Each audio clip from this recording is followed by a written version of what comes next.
requested that I move it to 5 so that I have time to listen to you, and then I have 1 hour to include what you tell me in how you want this country to be governed and what you want us to do and how we move forward as a nation. And I must tell fellow leaders in this country, anybody who ignores our young people, you'll go nowhere. You are dead on arrival. Anybody who is not having a partnership with our young people, utakwama.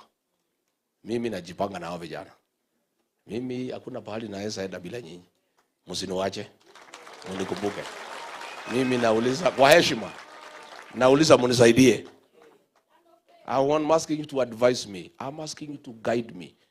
I'm asking you to tell me how you want this country to be run. And I want to be in partnership with you. Before the elections and after, I want us to work together. I want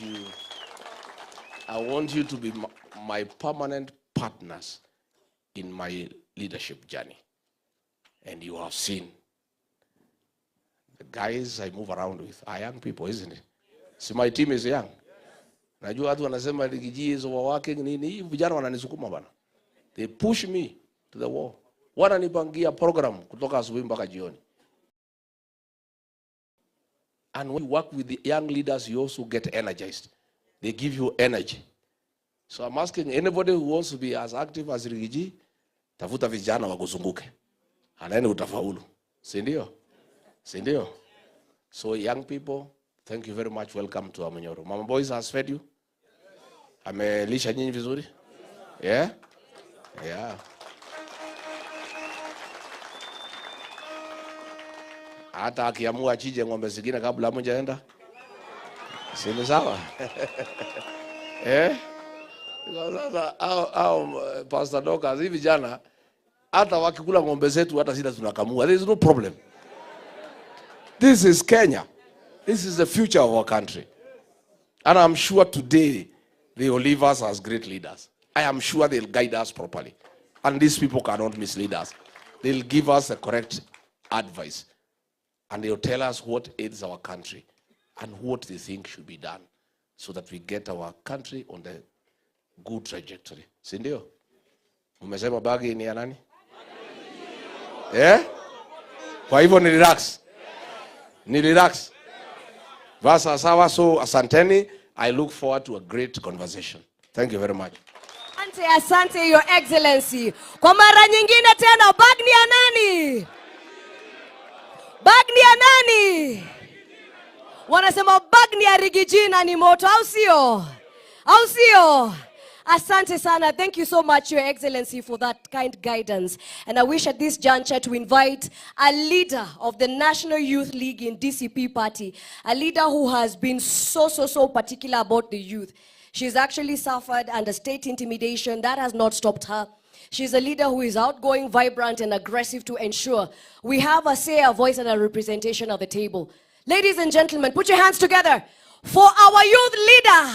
Karibu sana Wanjiku Thiga.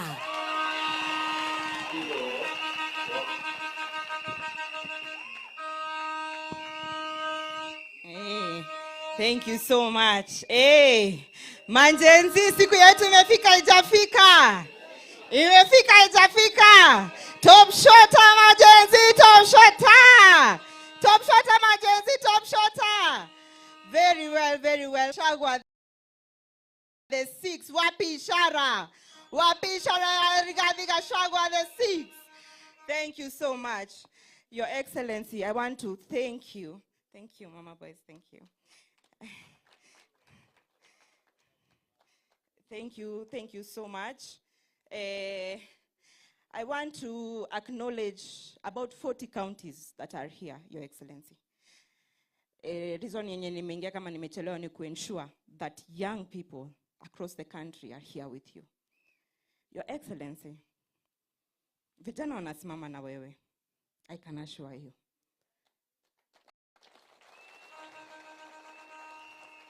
I remember 2024 tukifanya maandamano, nani alisimama na sisi?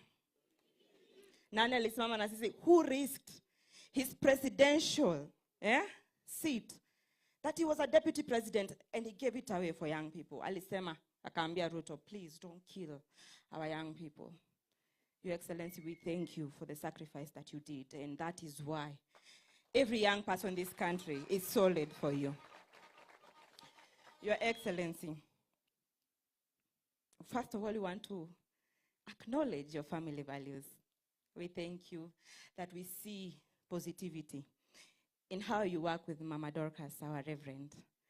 Najua sahi sisi tunakuanga ma single fathers na single moms, Your trend ni mbaya, lakini our party leader and Her Excellency, Reverend Dorcas, show us how a family should look like. Hata kama mimi natamani kuwa na family kama hiyo. And I know our young people will. It is what that creates a family model. Let me tell you, I'm a social scientist. My master's is in social sciences. Na inasema, everything starts at the unit of family.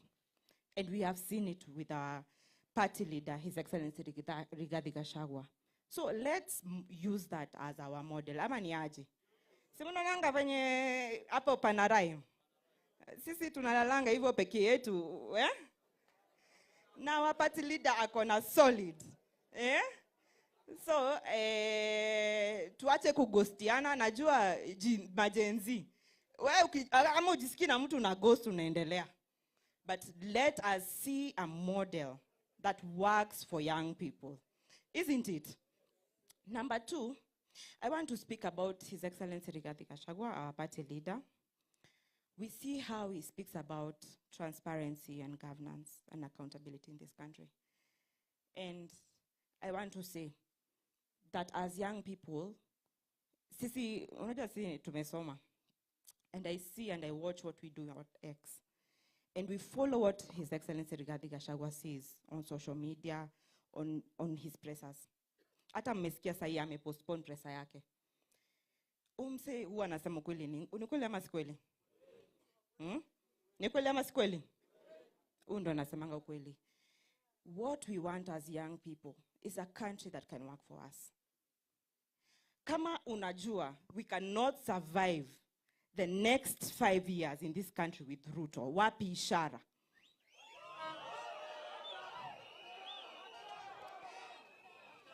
Uyo jamani, one time, si one time. Tumejangori, hatujajangori. Kasongo must go. Rigathi Gachagua tano fresh. Tumeagree hivyo? And Your Excellency Rigathi Gachagua, mimi nikiwa ndani walinishika. And let me tell you, I know so many young people in this congregation were with me. Top shota, emergency top shota. Wale walikuwa pale Kiambu, mulikuwa mamkua.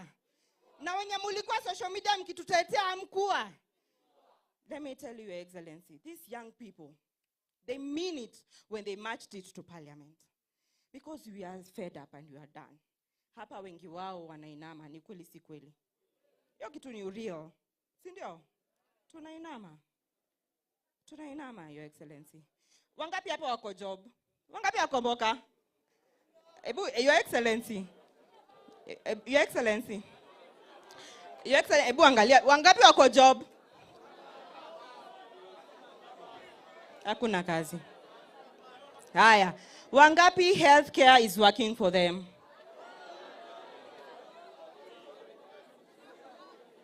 Your Excellency. Education. Wangapi tunalipia brothers zetu na sisters zetu shule? Haya, wangapi tuko na kitu kwa mfuko? Wangapi tuko na kitu kwa mfuko? Hatuna. Your Excellency, our expectations are very high with you, but we know you can meet them. And that's why today Murkomen anaangalia na shangaa vijana wako wapi, kumbe wako Wamunyoro. Anashindwa vijana wako wapi, tuko Wamunyoro. And we have a new leader, and our leader is Rigathi Gachagua. Ni kweli si kweli? Top shota Rigiji, top shota! Top shota Rigiji, top shota! Tuko kadi? Tuko kadi ama tunachocha mzae? Tuko kadi ama tunachocha mzae? I have over 40 counties here. Muki represent counties in Marsabit. Watu wako kadi? Wako kadi? Narok watu wako kadi? Kajiado watu wako kadi? Yes. Because we must represent. And it is a must for young people to reach. Because I sit in a decision-making table, we must be able to negotiate with numbers. Hii story ya share si uongo? Si uongo? Ni ukweli na iko.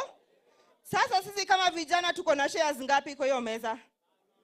Na nani anaturepresent ni Rigathi Gachagua. Because najua 2024, when Rigathi Gachagua was talking about us, protecting us, tulisema tuko leaderless, tuko partyless, ndio? Sasa tuko chama, tuko chama. Tuko chama ama tuko chapa? Chama chetu ni gani? DCP. DCP. Very well, Your Excellency. Nataka kusema hivi, Your Excellency, as allow me to shortly put you on a hot seat so that the young people of this country can engage you. Your Excellency, hawa watu wamenieka pressure. Na wakasema you cannot finish your conclave without meeting you. So we have only few questions, like 10 questions, so that young people can engage you and ask some collaborative questions. Si tuko na maswali ya Rick G? Na si huyu ndo tunafuata? Yeah. So, ya question ya kwanza, ningetaka kuita Jackson Jai.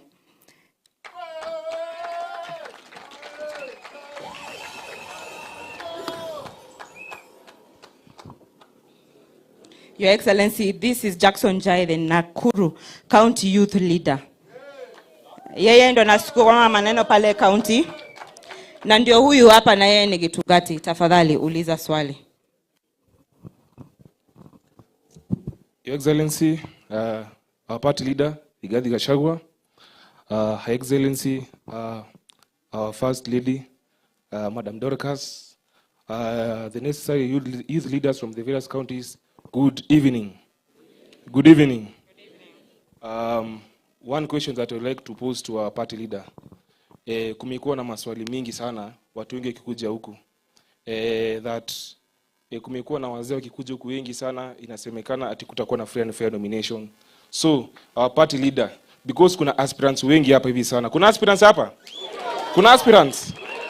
Your Excellency, as a young youth, I want you to assure us that will give us free and fair nomination. Be blessed. Thank you. Your Excellency, we are going just to ask 3 questions and then we can give you a breather to respond. My second question comes from Narok, Lydia Lanoy.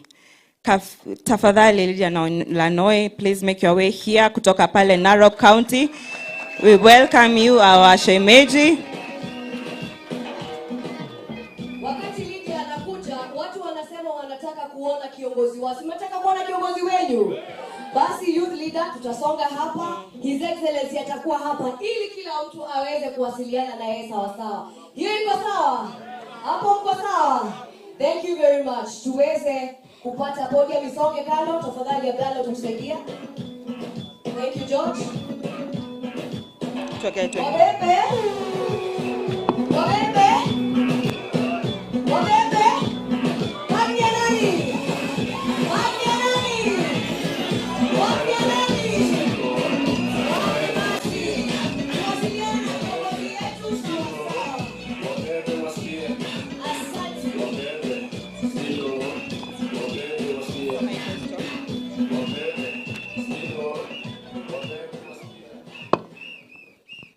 Okay, Your Excellency, the 6th President of the Republic of Kenya, Mama yetu mpendwa, Reverend Dorcas, and all leaders present today.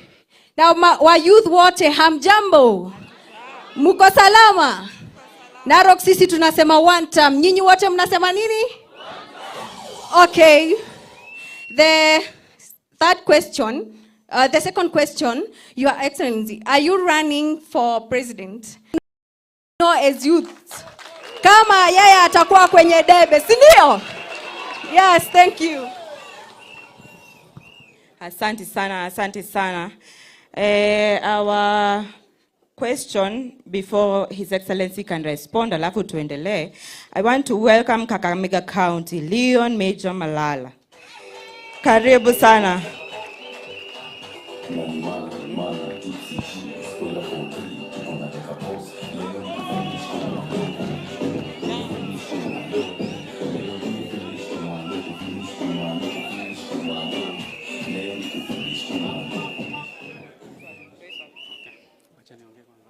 Haya basi, mimi kwa majina naitwa Leon Major Malala, na leo hii nimekuja hapa Wamunyoro na agenda 3.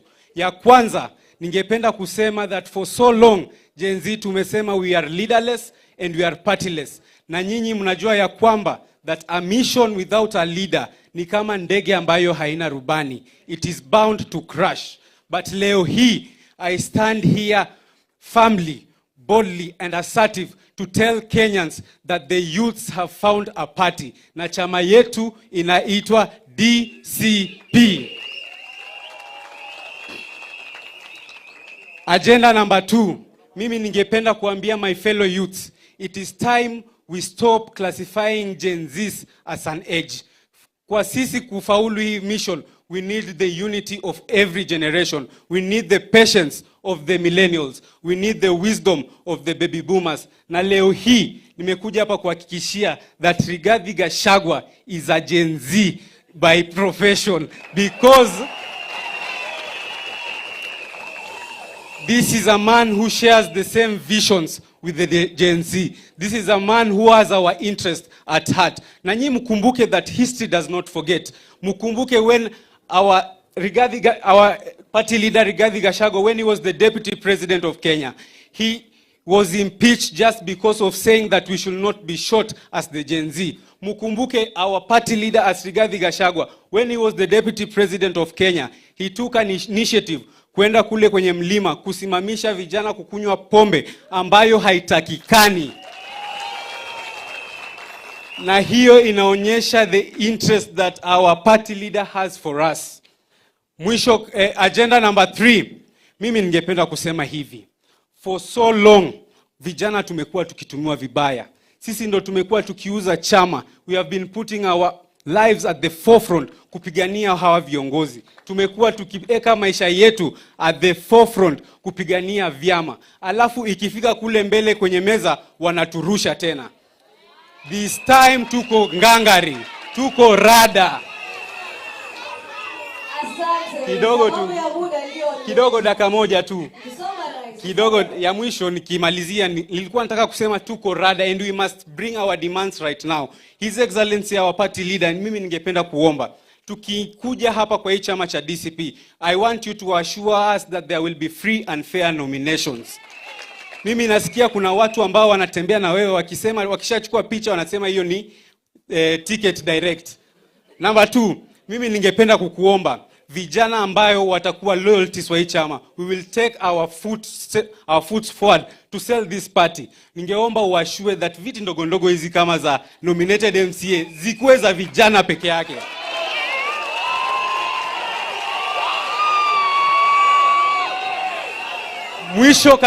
Mwisho kabisa. Party leader, mimi nasikia ya kwamba unaenda kule Marekani with the mama boys, our lovely mother. Mimi nataka kusema on behalf of the youths, we wish you a safe journey. Na ningeomba sasa utuachie sisi vijana ground, sisi tuendelee kusikiza ground. Na huyu with our national youth leader Wanjiku Thiga, tunataka kuanzisha initiative ambayo tutatembea all the 47 counties spreading the gospel that DCP is the party. At the end of the day, tunataka Fatuma from the coastal region to join this party. Tunataka Wafula from Western to join this party. Tunataka Omondi from the Nyanza region to join this party. Asanteni, Mungu awabariki.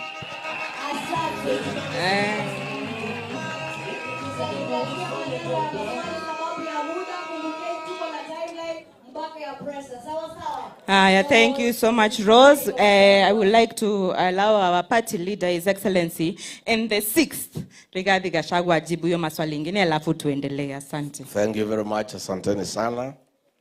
Jackson Jai from Nakuru. You have asked about free and fair nominations. Let me say, for the avoidance of doubt, I'm not very clever, but I'm not foolish.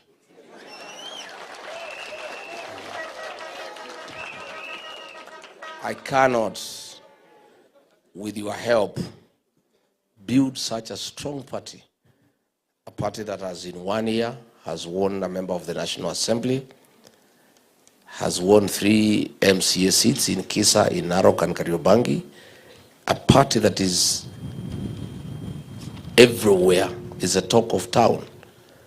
We build such a strong party, then we destroy it by not letting the people to decide. I want to paraphrase the late Stanley Kenneth Gido Machiva, who said, let the people decide. In Olokalao, we had done some scientific polls, and Sami Douglas Kamau Waweru was leading. And he was insisting that since he's leading, we give him a direct nomination. And we said, no, let the people decide. And when we conducted free and fair nominations that are the talk of the country, even IBC has asked us to allow them to benchmark with the DCP. Why our candidate in Olkalau won by 87% is because he was a candidate who was a product of a credible, free and fair nomination, and hence was owned by the people. I want to confirm, for the avoidance of doubt, DCP will conduct free, fair and credible nominations across the country. One of the reasons that I'm traveling to the United States is to enhance our capacity in terms of equipment, in terms of technology, to conduct free and fair nomination in the last week of March next year. I want to assure our young people, because even Leon Major has asked, please go to the ground. The rest will be decided by the people. Nobody will get a direct nomination in DCP. There is no preferred candidate anywhere, and we will allow everybody to compete fairly. The only instances I'll say no, very firmly, is if aspirants bring violence to our meetings, or if they bring noise. As long as you are orderly, as long as you are meeting, your supporters are disciplined, everybody who wants to come to DCP is welcome.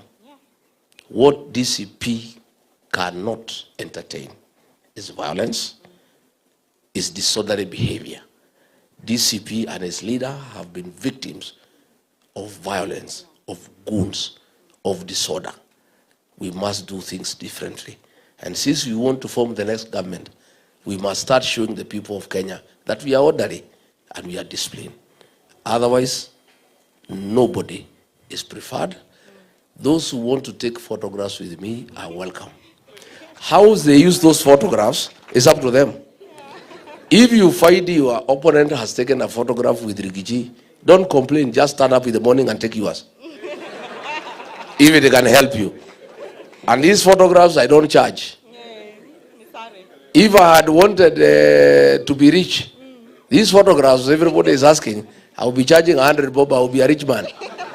So please, free and fair nomination, confirm. Number 2, Lydia Lanoi from Narok. Is Rigiji running for president? The answer is yes. There are many people.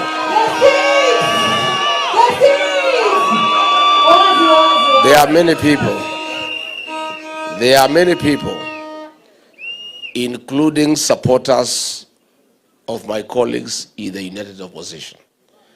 I've seen them on social media and in public platforms advancing a ridiculous proposition that Rigiji, his work is to remove William Ruto and give leadership to others. Ati hiyo ndio kazi yake. Ati Rigiji has a beef with William Ruto because he removed him from office, and therefore he should just help us to remove Ruto and anoint somebody else. Rigiji is not a kingmaker. Rigiji is king. Let me say, I am not mobilizing Kenyans to remove William Ruto as president because of bitterness, no. Because of vengeance, no. It's my desire to have a good country. It is because I'm a patriot and I must apply the God-given ability to mobilize Kenyans for the benefit of the country. I'm not doing it because I have nothing personal against William Ruto.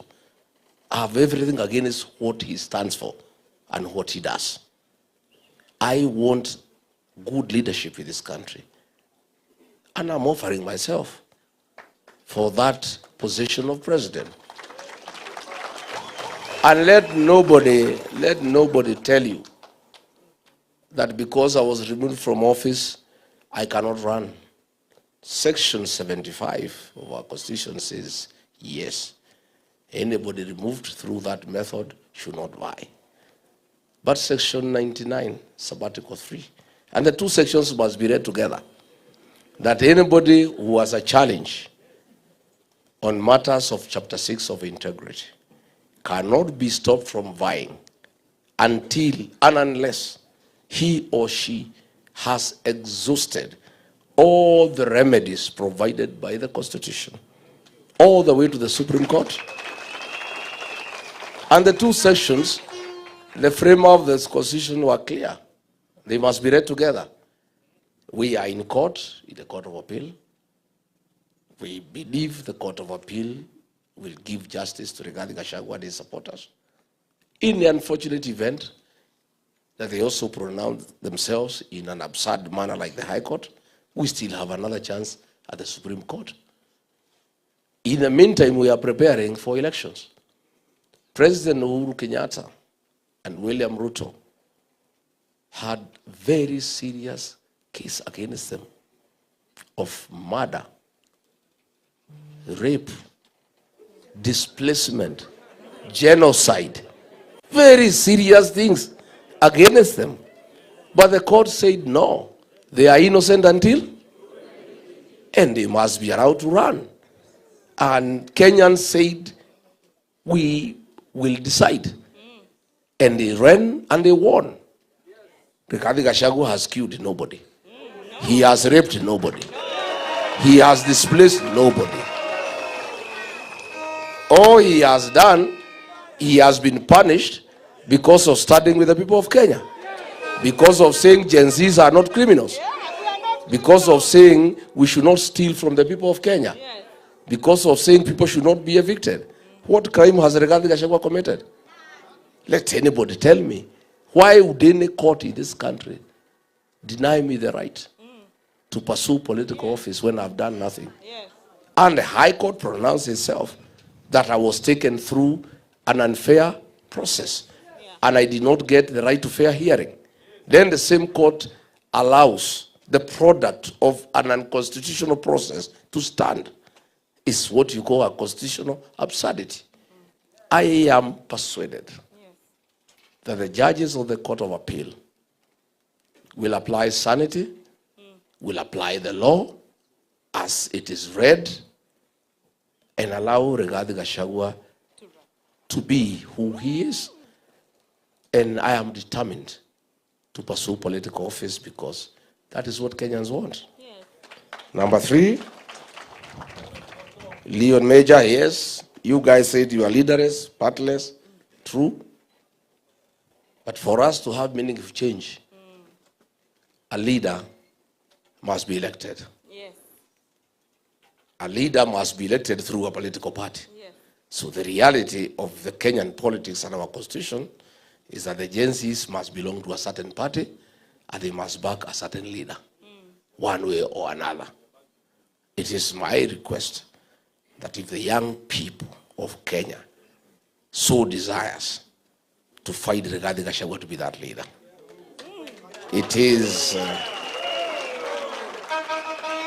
is my desire, it is my prayer, it is my request that the young people of Kenya identify and associate with the DCP party as a vehicle that will deliver the change that they desire. Thank you. Tuweze kupata maswali pengine so that His Excellency our party leader aweze kujibu. Okay, thank you. I want to endorse what our Excellency Rigathi Gachagua said. When we entered by-elections, and that is beginning 2025 and this year 2026, Rigathi Gachagua endorsed the leadership of young people. Wacha niseme kule Narok town tulikuwa na mheshimiwa anaitwa Masikonde. Pale Kariobangi North tukakuwa na mheshimiwa anaitwa Wanyoike. Na kule Kisa East tukakuwa na mheshimiwa anaitwa Aduda. Those are young people. Na 2026 tukakuwa na chokora wetu. Tunamjua ni nani? Sindio, this is the person who endorses young leadership. Na mkiniona hapa, si mimi ni kijana. Wewe ukijiangalia wewe si kijana. Thank you so much, Your Excellency. We want to thank you for the leadership, and we want to thank you especially for believing in youth leadership. Niseme, Sahi, I want to give the opportunity to the next 3 leaders from different counties to ask a question. Probably there is one thing I did not respond to that was raised by Major. Ya kwamba hizi viti alisema ni ndogo ndogo. Siwachiwe vijana. Hakuna viti ndogo ndogo. Leadership is a very serious undertaking. These MCAs are not small people because they change lives.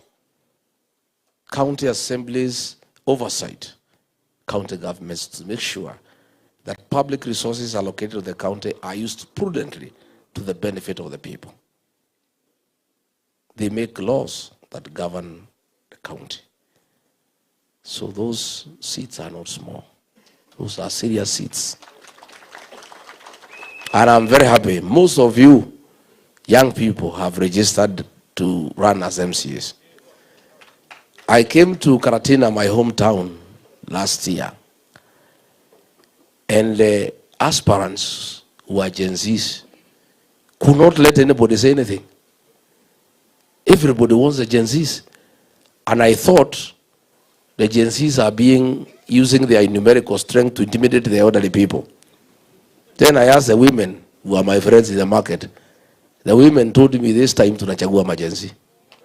So I want to encourage you, run for these seats, run as MCs, run as members of parliament, run as senators.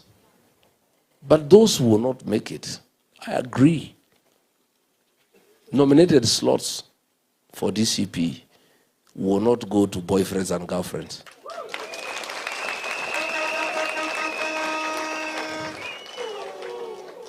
If you want to take care of your girlfriend, start for her a small business and take care of her.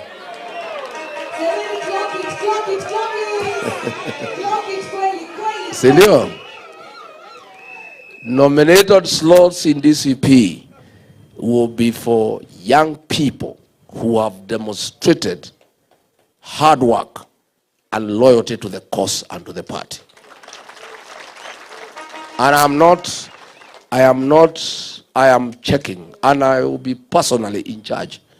Let nobody tell you that kuna watu ati watapeana viti huko. Mimi mwenyewe naangalia hapo Nairobi City. I've already identified a young man called Jemo. Huyo kijana.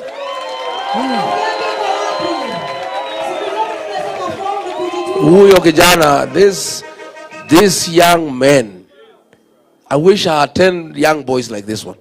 I will be a very happy leader. He is all over Nairobi working for the party. He is in Mukuru, he is in Kariobangi. Kijana amejitolea. That his name lazima itakuwa number 1 in the nomination list. Yeah. I monitor what's happening. In Nakuru, there is a young fellow called Jai. Yeah? This guy, sometimes you find him in Maela. Pahali hakuna barabara. Sometimes he's in Kuresoi. He's where? He's working hard. And many others. You people work hard. Hata wale wanatusukumia maneno mtandao. I am taking note. Naona wale wanatutetea na kutujenga. Hata kama ni pseudonym, mimi natafuta hii pseudonym ya nani? Zinio? So please, let me tell you, young people, work hard. The late John Mechoki told me, he called me to his office. He was an administrator like me. He told me regarding Gachagua, governance is 2 words. And let nobody cheat you. Forget about what philosophers write about governance. Simple. Governance is reward and punishment. You reward those who do well. You punish those who do bad. That is governance. I am telling you today, work hard. I am taking note. And I'm not delegating this to anybody. I am personally monitoring the activities of our young people. And I want to make sure that all those who are very active and who are loyal to our party and to the liberation cause of removing William Ruto will be rewarded and affirmed. So, mpira kwenu. Thank you, thank you. Mmesikia vile party leader amesema, we have an equal and an honest, true, fair, transparent fighting chance in this country. In 2027, we want to look at leadership. Okay. Sorry, Excellency. There is another young girl from Oranga, tall, slender girl. Where is she? What is her name? Yeah? You are called who? Mimi sijui jina yako lakini nakuona. Huyu msichana huyu amejituma sana. Lazima wewe utakuwa kwa bunge ya Murang'a. Utakuwa huko ndani. You will be inside there. We will nominate you to the Murang'a County Assembly. And why not? Why not? Kujituma. Kujituma. Na tujitume na DCP ama ni aje? Tujitume na nini? Na tunaona mzaya anaangalia, si ndio? Our party leader, His Excellency Rigathi Gachagua, he's monitoring. Mtu halali. Kuna wengine tunaona wamelala social media. But our party leader is very, very agile and is looking. The next question I want to welcome Student Caucus. Do we have the NEC member Student Caucus, Wilson, in the crowd? Yes, Wilson, welcome.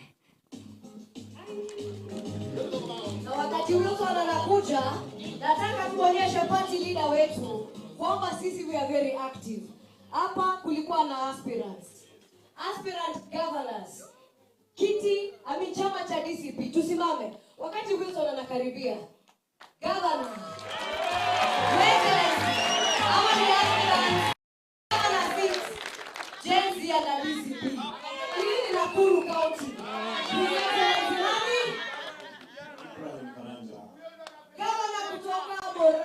Nakuru. Na chama gani? DCP. Huko anapokaribia senators aspirants wasimame.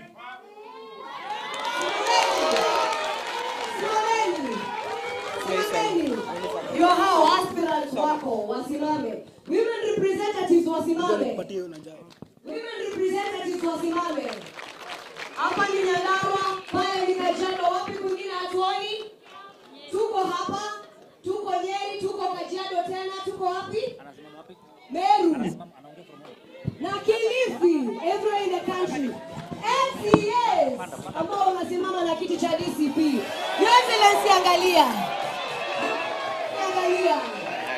Your Excellency hawa vijana wote peke yao walikuwa paka aspirants. Na form ni nini? Form ni nini? Na chama ni nini? Asante youth leader.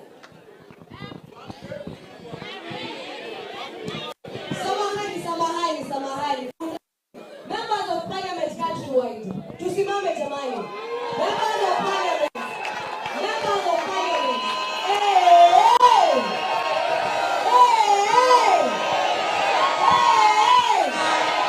Lakini vijana niwaulize, mkienda bunge, mpatane vijana kama 100 wa DCP. Mnaweza sikia uchungu kweli? Mnaweza jikula? 2027 tuko ready. Asante sana.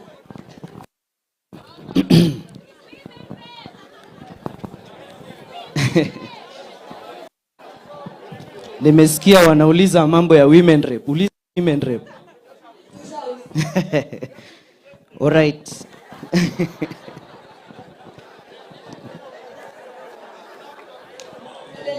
Sawa.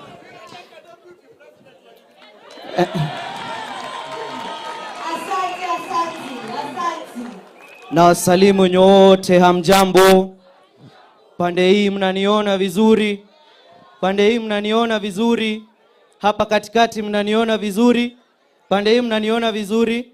Asanteni. Kwa majina ni Wilson Kanyago and I represent the student caucus and I am the chairperson.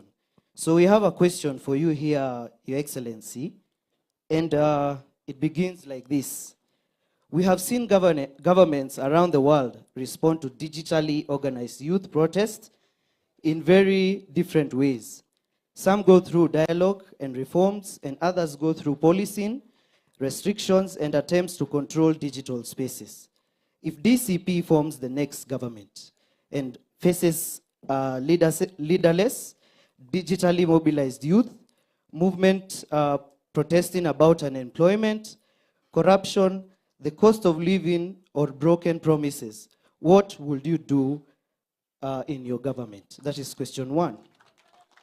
And perhaps the bigger question is, will your government see an angry person as an enemy of the state, or as a citizen whose government has a responsibility to listen? Kwa sababu sisi huwa tunasikiza nini? Bas.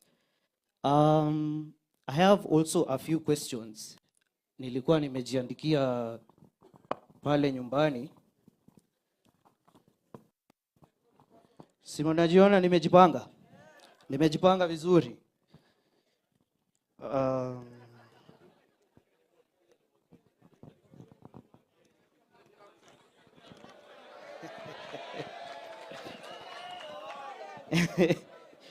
Mimi saa ingine huwa ninaona His Excellency akipanda mahali huwa anapanda na kakaratasi kama hii. Alafu unaona ndio anafinya kasongo kabisa. Sasa mimi nimechukua hii, nimesema I want to be like my party leader. All right. First of all, I will want to, as a student caucus, comrades power. Comrades power. Comrades Tibim. Comrades Finya. Asante. We will want to say thank you so much for giving us this chance and opportunity to come here to Wamunyoro. Kuna wengine wametoka Western pale Shamahoho. Wamekuja all the way na lazima wasikize His Excellency Rigathi Gachagua. And of course is to acknowledge your strength to make Kenya better again. Even though I quote what you always say, you regret, because among the biggest mistakes, it was done by you. But you will want to restructure and make Kenya again. Ingekuwa ni mimi, personally, ningekuwa nime give up, na nimesema mujipange. Sisi kama comrades, you are our presidential candidate. Because during the 2022 Gen Z maandamano, he was the only, 2024, makosa ni.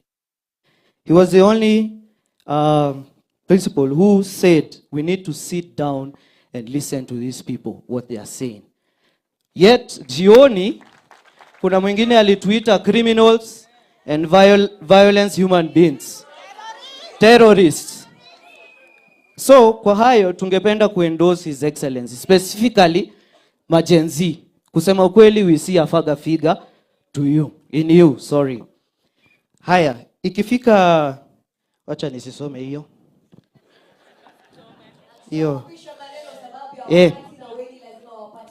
Asanti. We have asked about the unemployment. Na hii Kenya, mahali imefika. You go to university, unasoma 4 years or 6 years, depending with your degree. Sindio? Lakini, if you don't know someone who knows someone, and that someone knows, hiyo kazi utapata kweli. So, we want Your Excellency to actually answer the unemployment and uncertainty after graduation. Because currently, KMTCs, wacha hata mimi niko na Intel kidogo. KMTCs huwa wana graduate 20,500 students every year. And only 5,000 are given jobs. Hiyo ina make sense kweli. Hao wengine wote waenda wapi? Si ndio? The last thing, let me finish. Thank you. We have the funding model. We really request you to pick a vita hii funding model. Kwa sababu it will not help him at all because there is delay in disbursements and the help itself identifies inadequate funding and just for an equalizer in everybody's life. Akisha soma apate hiyo degree. Si mambo yake hapo mbele iko sawa? Sawa. Asanti kwa hayo mengi na machache, nimeshukuru. Thank you so much, Your Excellency. The new funding model for the students has been a quagmire, something we debate on national television and pale ground. Allow me to invite someone else from Marsabit, Roba Boru. Welcome. Vijana wa Borana, Your Excellency, wamekuwa wakileta shida sana, hawachi kubali. Uko wana abduct wazee wao. Huyu kijana anaitwa Roba Boru amekuwa akinisumbua every day. Ananiambia kwamba lazima utetee vijana wa Borana. Welcome and allow us to ask you.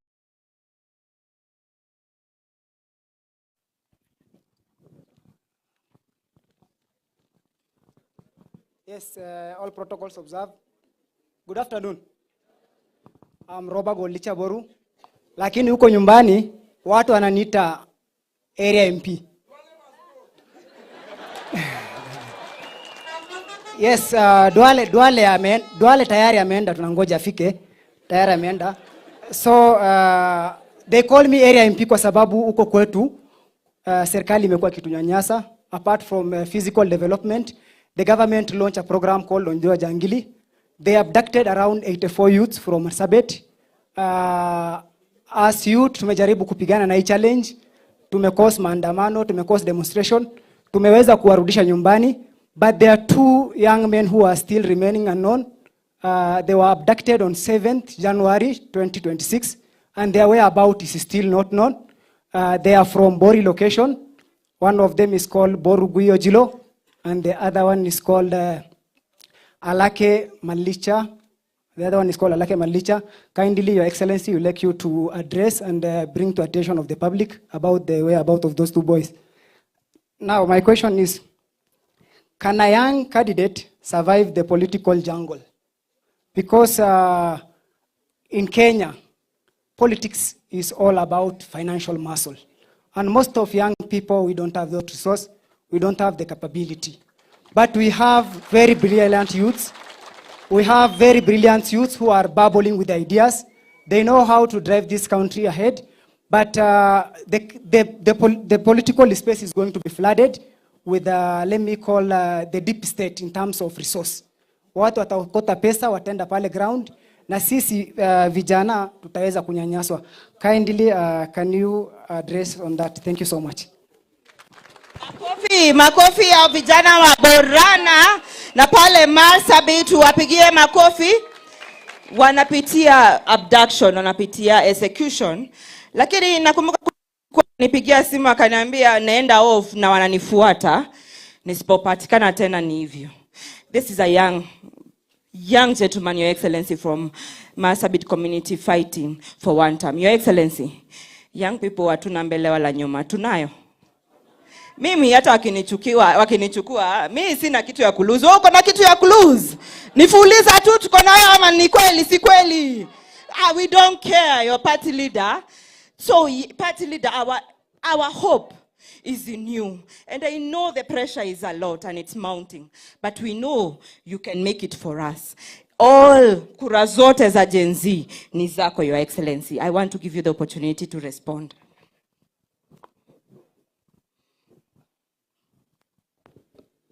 Thank you very much, Wilson, from the Student Caucus.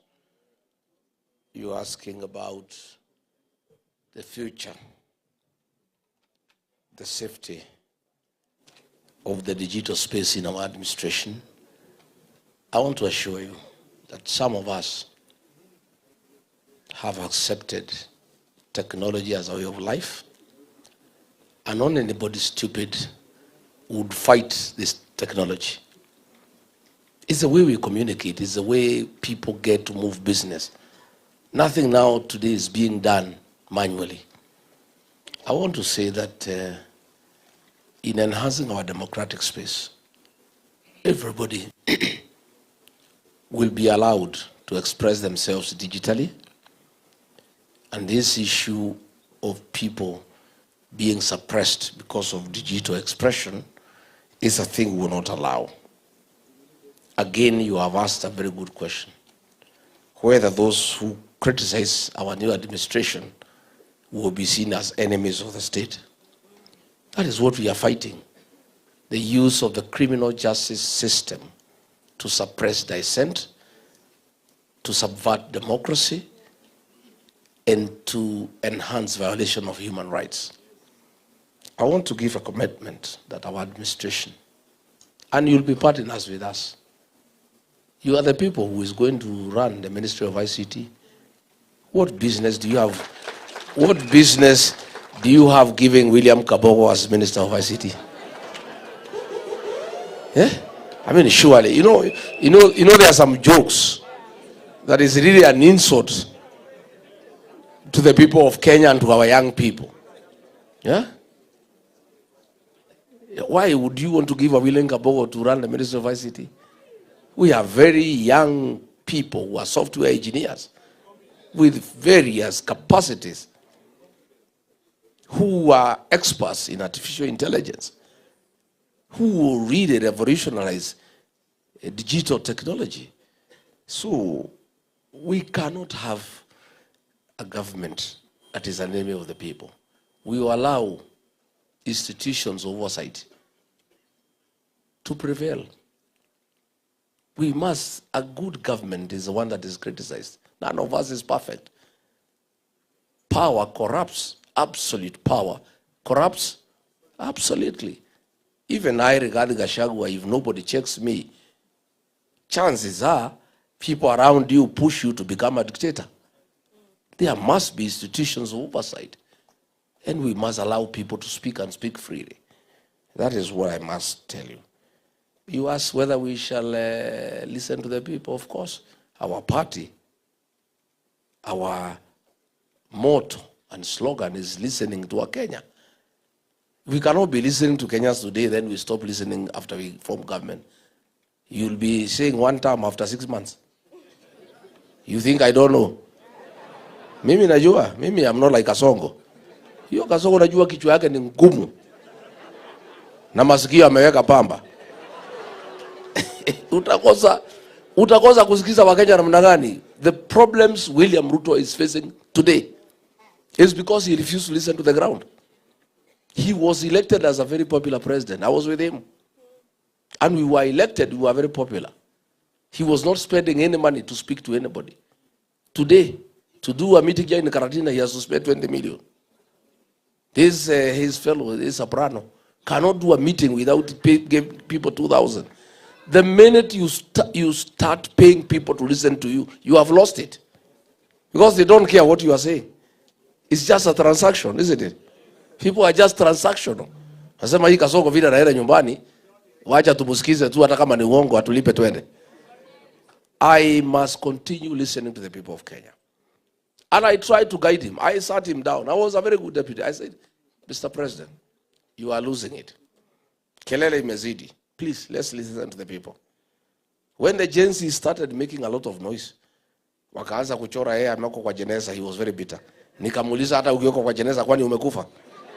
What is your problem? Why are you bitter? This is just a way of expression.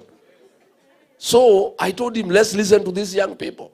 He said, no, let them be arrested and abducted and tortured and killed. Yeah. I know because I was with him.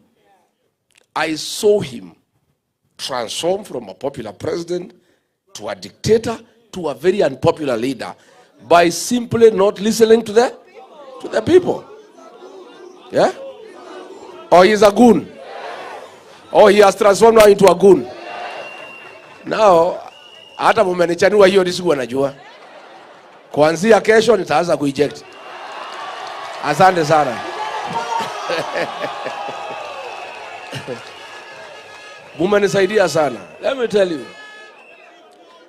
tell you. I saw. Yeah? Tuanze leo. Aya, sawa. I am telling you, I saw it. A very popular leader elected. Tukiwa naye pale. Within 6 months, he started going down. I pleaded with him, please, let's listen to the people.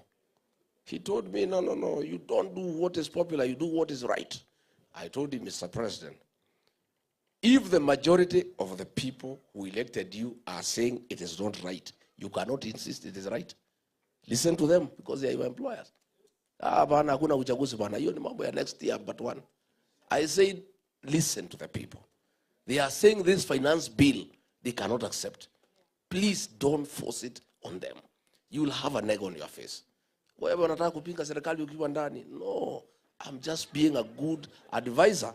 I'm just advising you because I'm listening to the people myself. So, ameenda, ametransform, kutoka president, amependwa na watu, amekuwa dictator, amekuwa mwizi, ameua watu, finally amekuwa goon. Yeah? So, one of these days, when I retire, because I'm a student of literature and I like writing, I'll write a book. Yeah? Sindio? The transformation of a leader to a goon.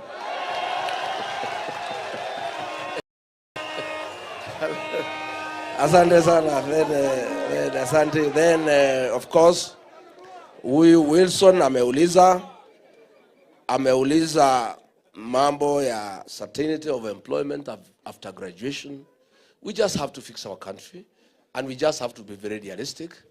We have to work on manufacturing and import substitution so that we create industries to employ our young people. We have to start agro-processing. We have to start value addition. We must create means of employment. And this is something we have to work on very, very, very seriously. Forget about hii mjengo anasema tumeandika watu milioni. Ni uongo. You know? Sasa, okay, watu ya mjengo, okay, wale wamepata wachache. Na hawa graduates. Hata hiyo hawalipi.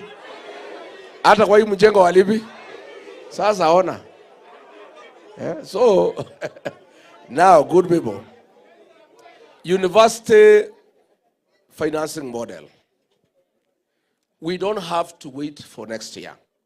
The way to come up with a good university education financing model is by involving all the stakeholders.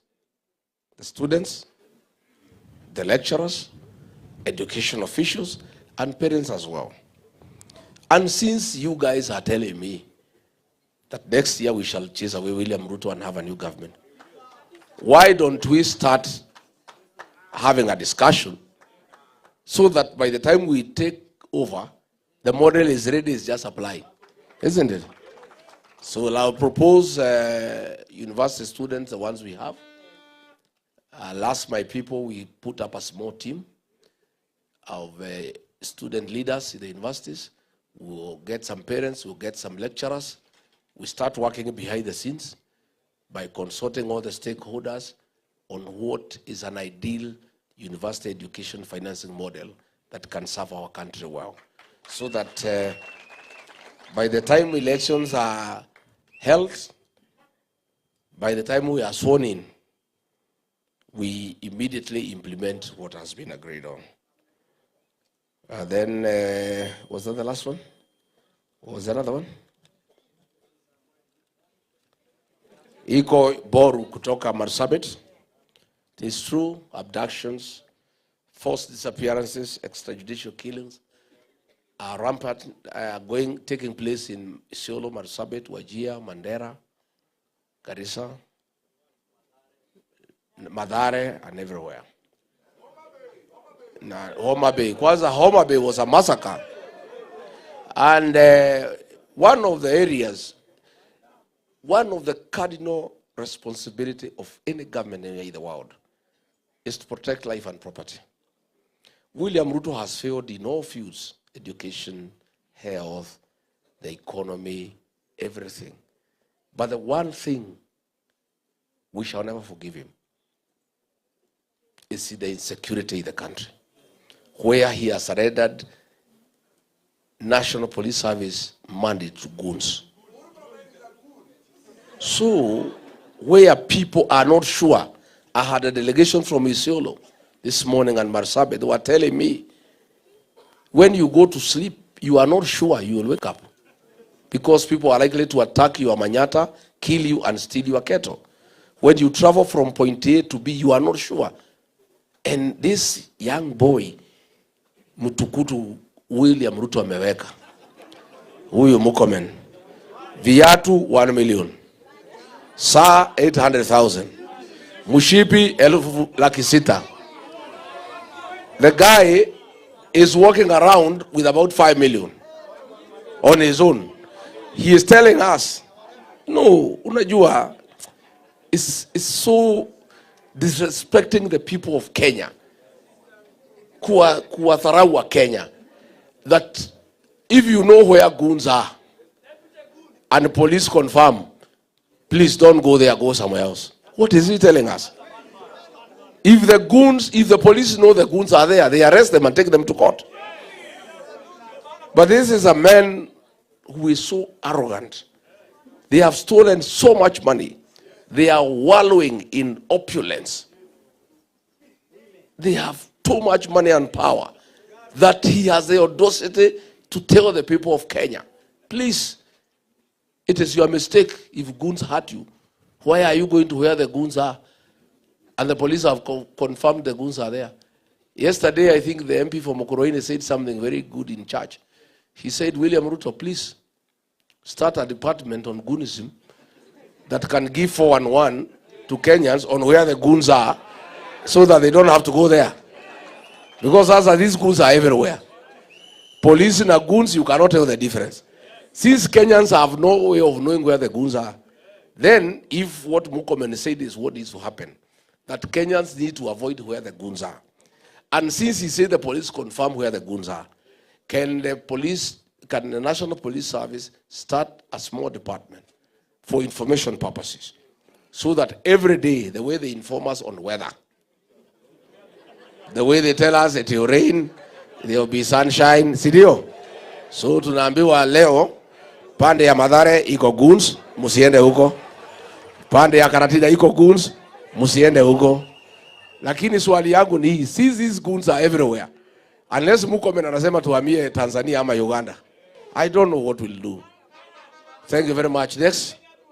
Let's have the last round of questions. Yes. Thank you, MC. We thank you, Your Excellency Rigathi Gachagua, for continuously engaging young people. Hivi tu ndo vijana tunatakanga, ama ni aje? Tuongeleshwe tu, tuzungumzane, tusikizane, ama ni aje? Top shota majezi, top shota! Tupo!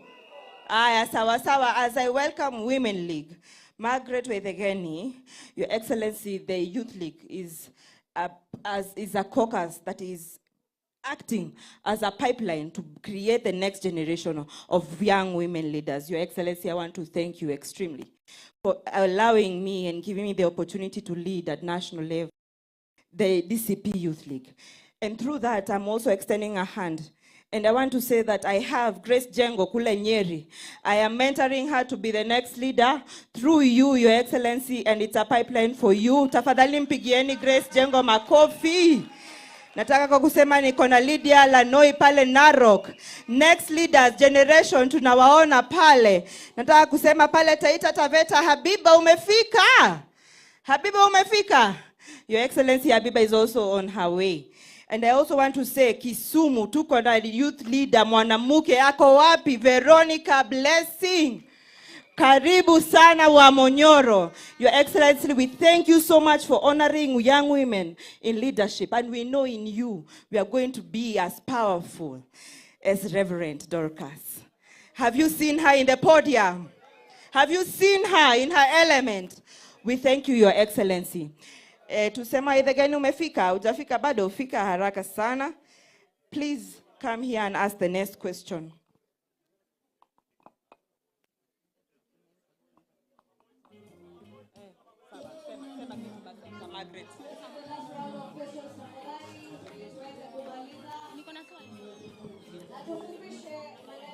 Sawa. Hello.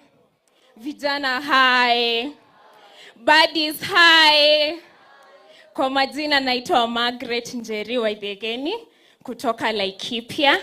Na mimi nilipatana mara ya kwanza na His Excellency wakati ambapo nilienda shule ya Tumutumu Girls High School. I can attest that he mentored us, he inspired us, and he showed up for us.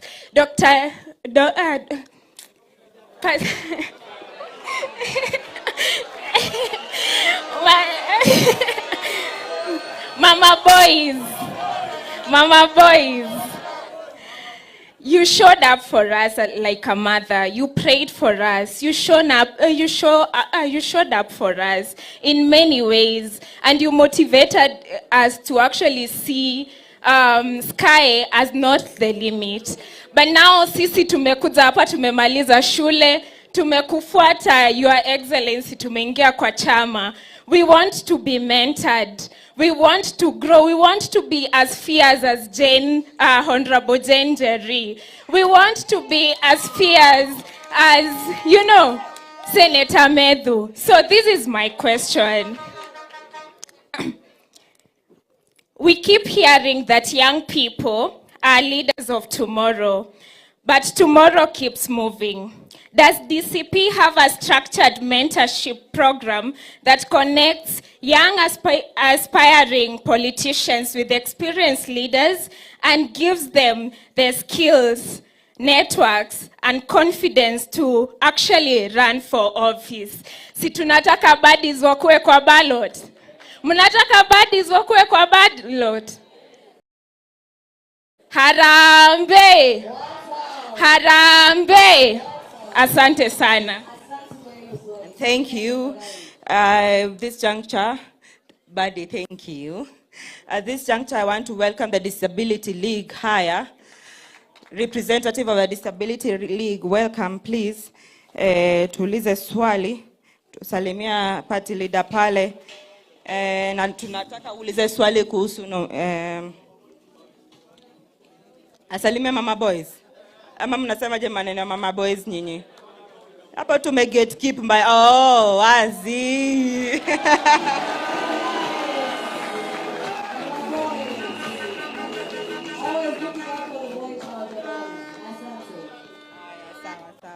Haya sawa, tuulize swali.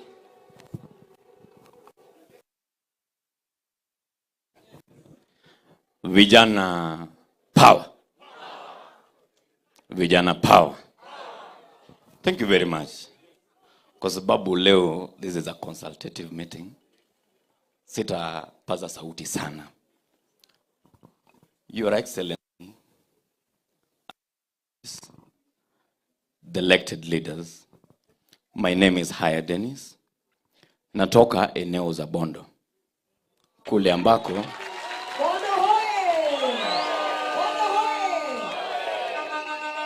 kule ambapo tulikuwa na mzee wetu Raila. Yeye ni jirani yangu. Tuliposikia huu mwito, sisi tulifurahi. kwa sababu kwa muda mrefu tumetamani sana tuone party leader wetu na tusikizwe na party leader wetu. Nilikuja na watu wengi wa DCT na wamekaa hapa mbele.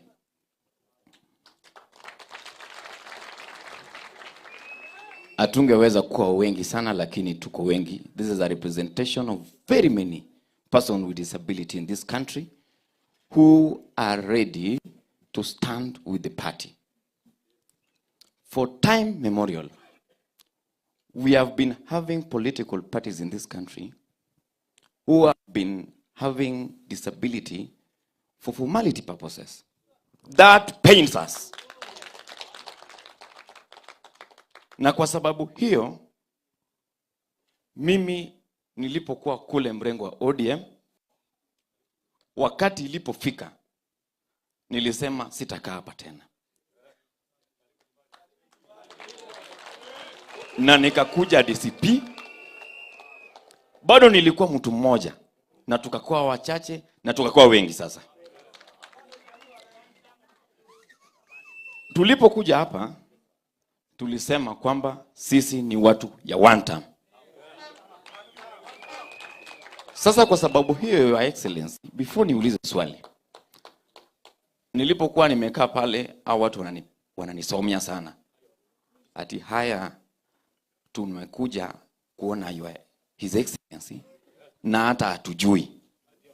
I think this is the only league mwenye hujawajua sana. Mimi ndio chairperson ya Disability League. Niko hapa na kina Mushiri. Niko hapa na SG Kamau Mbugwa. Niko hapa na coordinator kutoka Nakuru anaitwa James Mbugwa. Huyu wa mano alishikwa akapelekwa jela, na wakati IPOA alipoingilia kesi yake walitupulia mbali. Those are things that we want you to answer today. Tafadhali, na watu wengi pia wako hapa.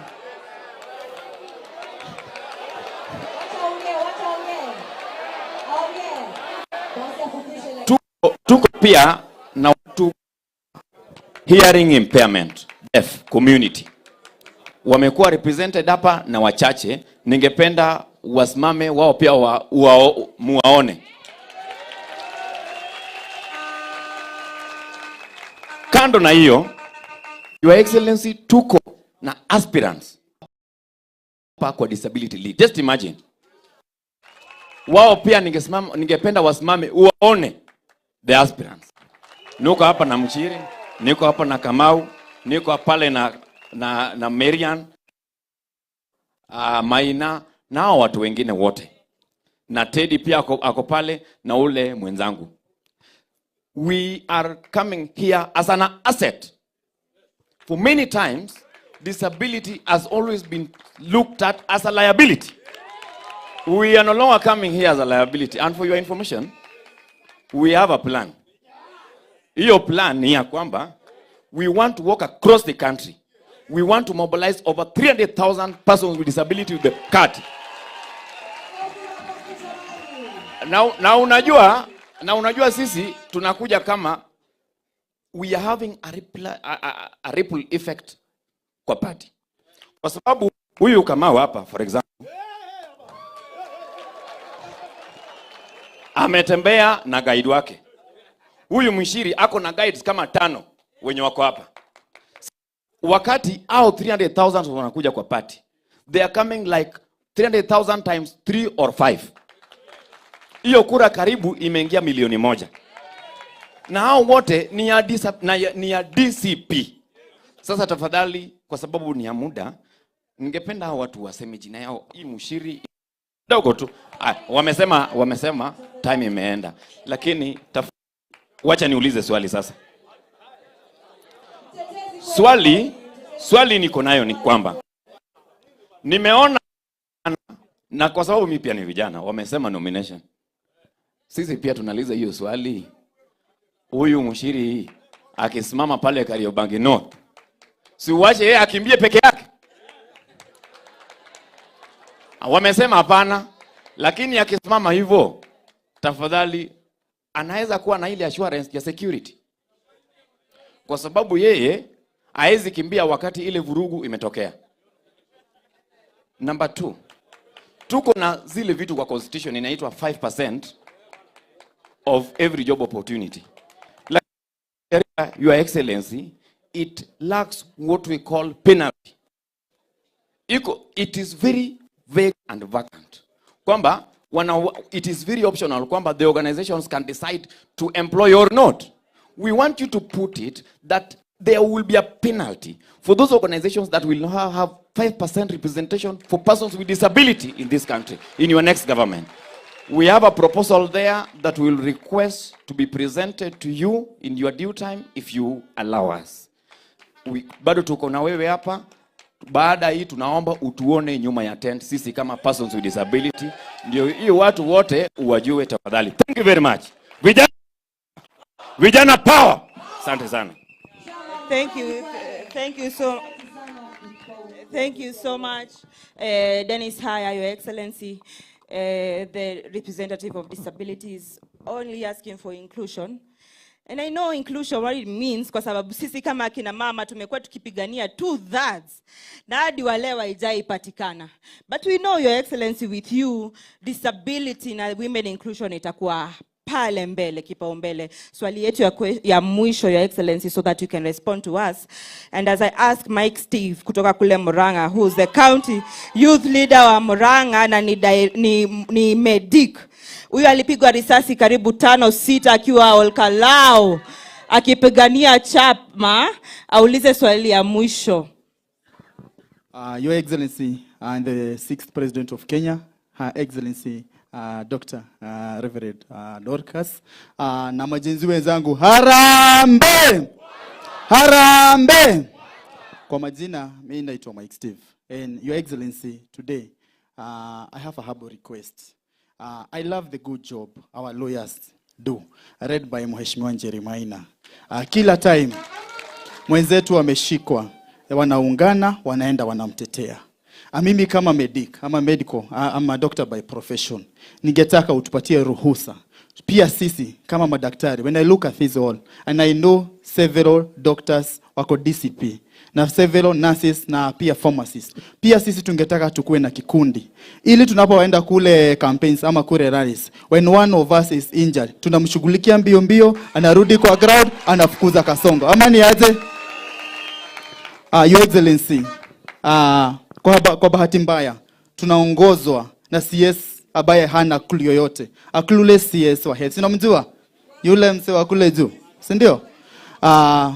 Your Excellency, as the young people we are able, and because you'll be our president. Mimi kama Gen Z hata hiyo kiti ya CS tunaweza sukuma nayo ya health, si ndio?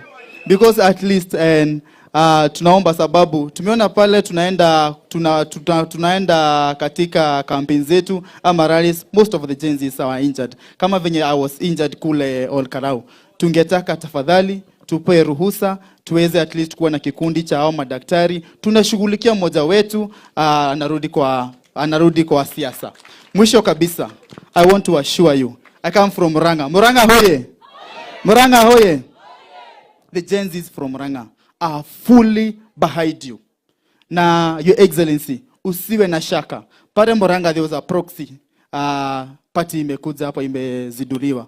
But the youth of Murang'a are right behind you. And we assure you, kura zote za Murang'a, mimi nimeongoza tukokadi. Mimi nimeongoza the mass voter registration. And we can assure you, the numbers of Murang'a, manzi dizo zitasil kila kitu. Vijana hoye!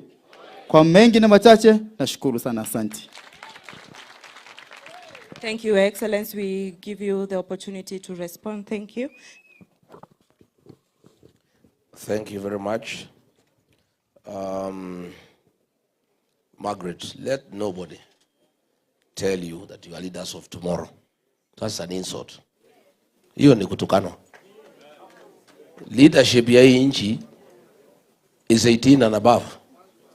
Are you 18? Yes. So why is somebody telling you that you are a leader of tomorrow? You are the leaders of today and tomorrow. You are the present and the future. I want to encourage you, good people. Come out and lead. Go and look for these positions. You guys are the majority. Why would you lose the seat unless you people don't love one another? Persuade your colleagues that this is your time. I don't want anybody to tell you are the leaders of tomorrow. We have a very strong mentorship program. If you check in the party, the elected leaders I have, Akina Methu, Akina Jane Jerry, Akina Karungo Thangwa, I allow them to flourish. Mimi siwafuniki. Many leaders don't want young people to flourish. They feel insecure. I'm not insecure.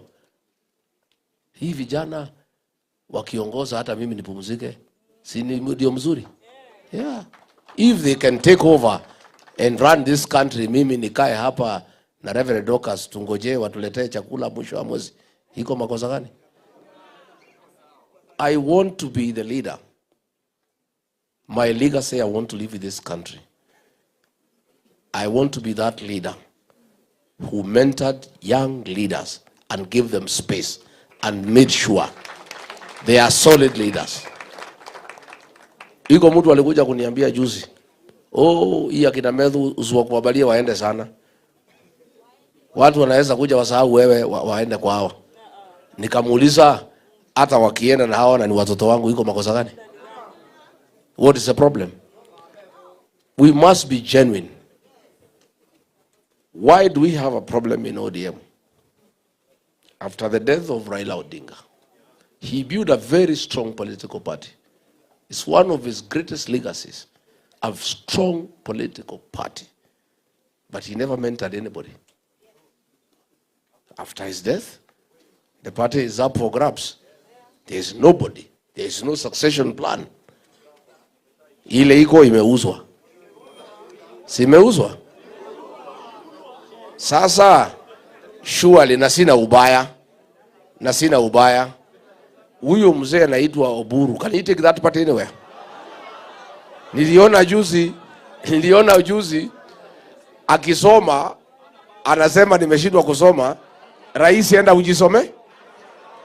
But if the right honorable Raila Odinga had probably allowed Babu Owino to grow. Yeah?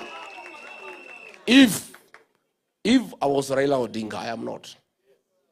If I were him, I would have mentored Babu Owino.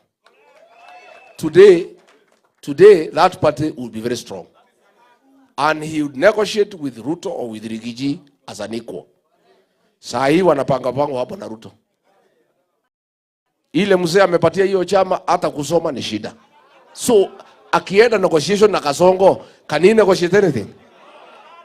Si atamwambia Kasongo ile maneno amekuja naye atampatia Kasongo asome. Si Kasongo atabadilisha? Si mnamjua? Sasa akija vile alifanya Naivasha, anamwambia Kasongo ile maneno tuko nayo nenda usomee mbele, ninashindwa kusoma. Sasa wakiandika ile maneno ODM na anataka apatie Kasongo ajisomee, si Kasongo atabadilisha? Let us be genuine and honest in genuine mentorship of young people. I want the young people of this country to look at all the political parties and look at which political party has really embraced young leaders and is deliberate in mentoring them. Kama mimi nimekubalia hao vijana niko na hawa wakuwe mbele, you are safer in this party because we have shown through action that we are genuine. I don't believe young people are the leaders of tomorrow. I believe they are the leaders of today and tomorrow. And I want to challenge you to take your rightful place in the Kenyan political space. And don't wait for anybody to come for you from home. Ati uitwe kutoka nyumbani ukuje uongoze watu. Hakuna mtu atakuita. Wewe utoke ukuje useme nimefika. Mimi niseme mtu ya PWD umesema vizuri. Disability is not inability or a liability for that matter. Na mimi wacha nikwambie huyo jamaa anaitwa Mbogo ya Nakuru. Yule mtu ya Nakuru. This guy. This guy here. Pale nikija Nakuru hapo Kanu House. Iko ngazi na kuanga hapo watu wanang'ania kupanda. Huyu anatoa hii watu yote who are able. Anapanda juu in his condition. Anachukua microphone na kuongelesha mkutano. He fights for his space. And he has never felt that he should be pushed around because he is disabled. He has affirmed his place. I really like this guy. You know, hapo na inakuanga watu nafurutana. Hata hiyo clutches yake anaitumia kushukisha wengine. Anaweka hapa, anakuweka nini, anamwambia wewe shuka. Anapanda hapo. This guy, you guys, I want to give another. I'm sorry I'm not able to see you separately because of this meeting and the press conference, but I'll create time to sit with you. But I'll take your memorandum, I'll look at it, but I want to give you an assurance that I will fight for you. Nanyi, already, you have an advocate for you who lives right in my house inside. Wakili wenu anaishi kwa boma yangu. Huyu Reverend Dorcas. Yeah? Mambo, when she was in office, her program ilikuwa ni the boy child, widows, orphans, and PWD. So mimi nikipata nafasi ya uongozi, wakili wenu ako hapa.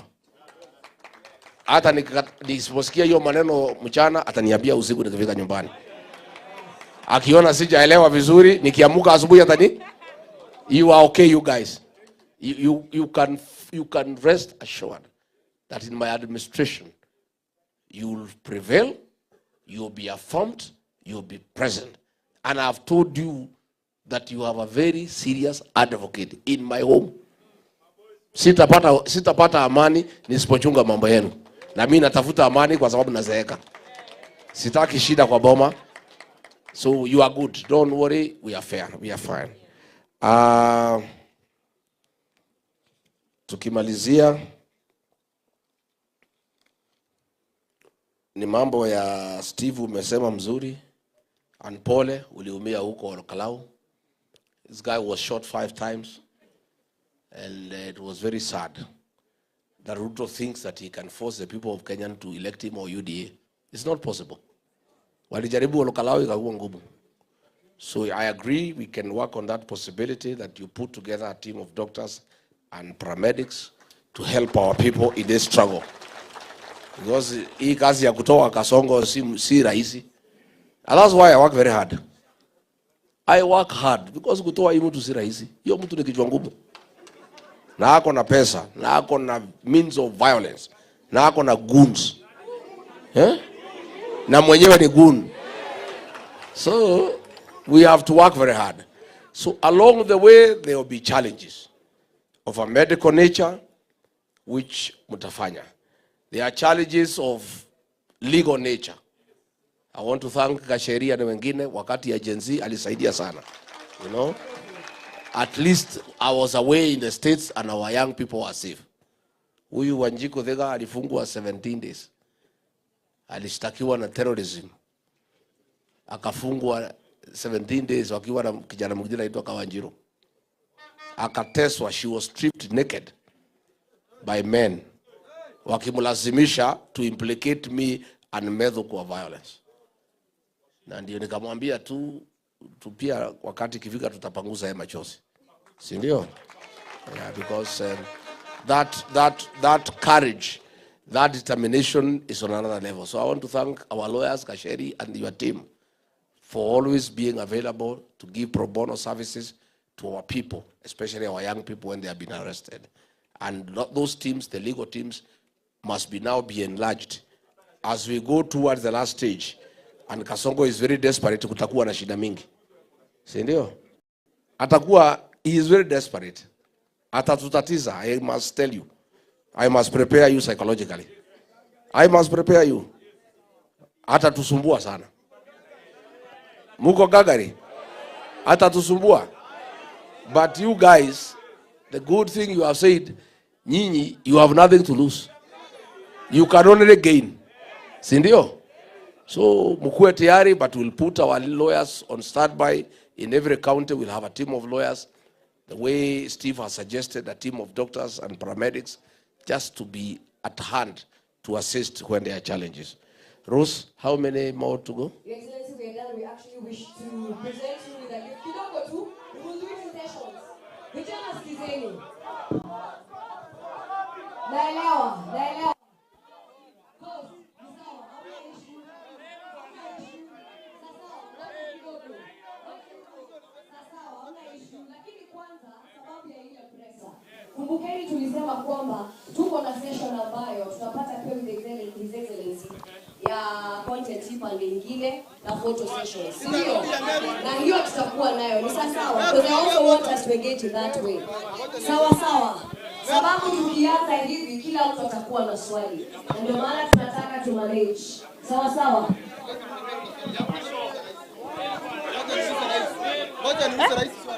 Haya, ngoja kidogo. Kwa hivyo sababu ya pressure, kwanza tutasimama kidogo tu. Just invite Mama Boys to speak to us, but kulikuwa na hiyo gift tu moja ilikuwa nataka. Ni sawa sawa.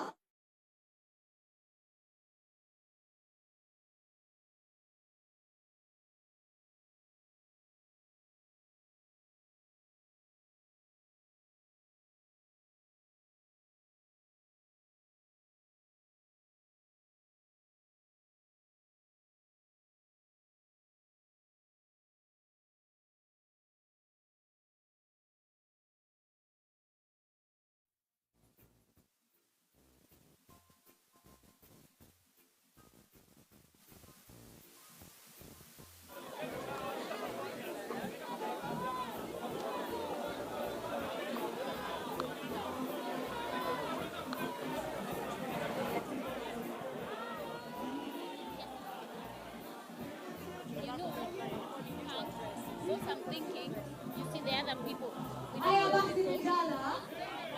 Tunakubaliana. Sawa sawa. Haya sasa sikizeni.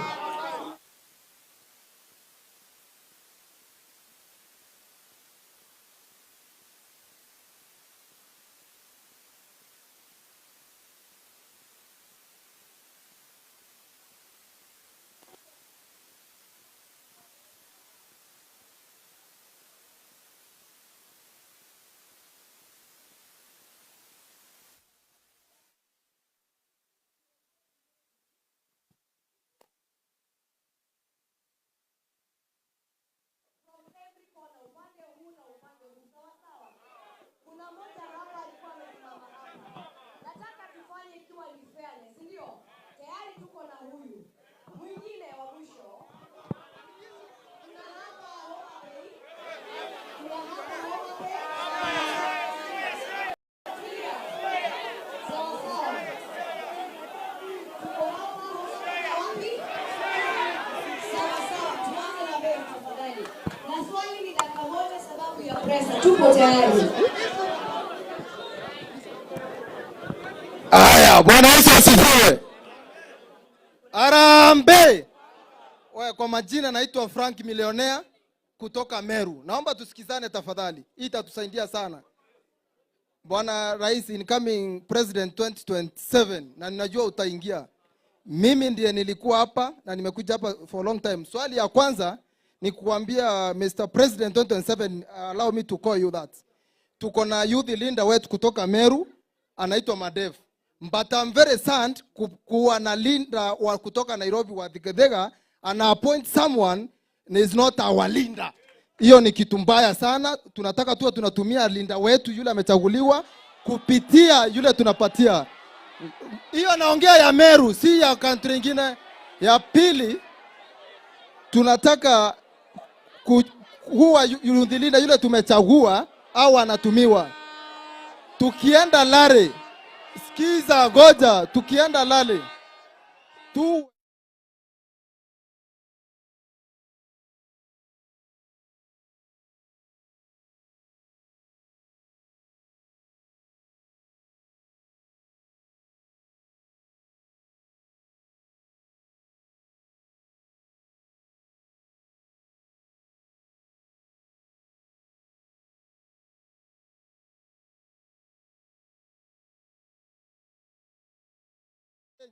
So tuwe tunaungana pamoja tukishikwa.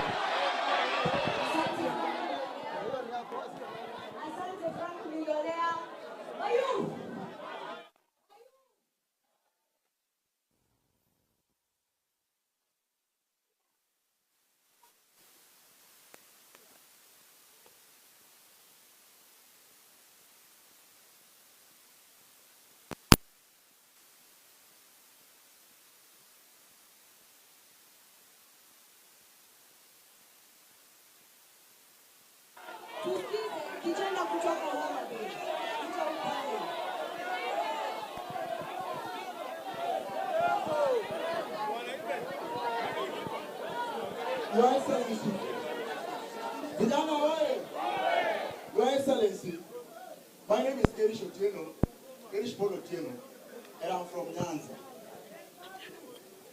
It will be unfair that we came from Nyanza, a region that is very hostile, even to us, and we are not given an opportunity to talk. I have two things to say. Because our people from Nyanza hawakupata nafasi ya kuwa na sehemu kama hii. Number one, just a minute. Number one, Your Excellency, I want to assure you, in Nyanza, we are in one term. We are not part and parcel of the government.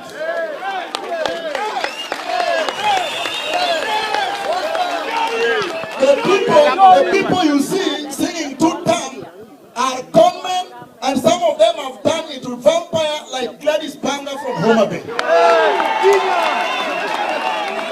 Number two, Your Excellency, as the people of Nyanza, I want to request you, we want to feel part and parcel of this party. Come and visit Nyanza and don't fear anything, we will welcome you. Your Excellency, you are the party leader from DCP or DCP. You are a Kikuyu. And I appreciate. I don't have a problem with that. And I want to say the people of Nyanza, we don't have any problem with Kikuyus at all.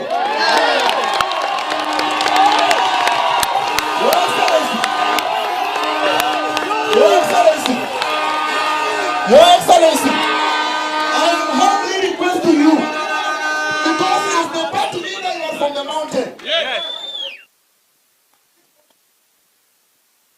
Secretary General is from Kikuyu. Organizing secretary is from Meru. We have our son in this party called Ken Babu. Tafuta kitu hapo juu hata kama ni deputy of the party secretary general.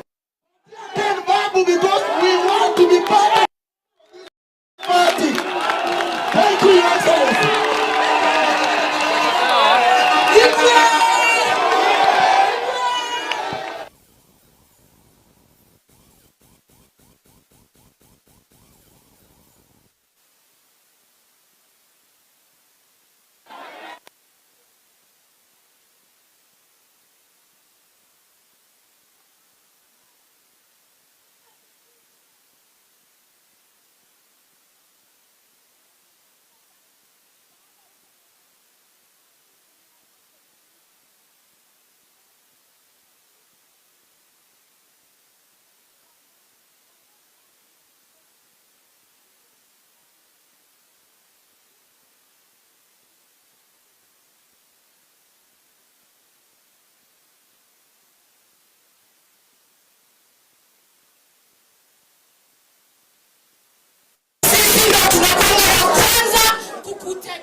Kusimama na wewe na kukosa usingizi. Kwa hivyo mimi nataka kusema nikitoka Nyeri, Kieni, Kafaru, wamama wote, wasichana wote, warembo wote na Rigathi Gachagua, tusinyanyaswe na tusipewe intimidation.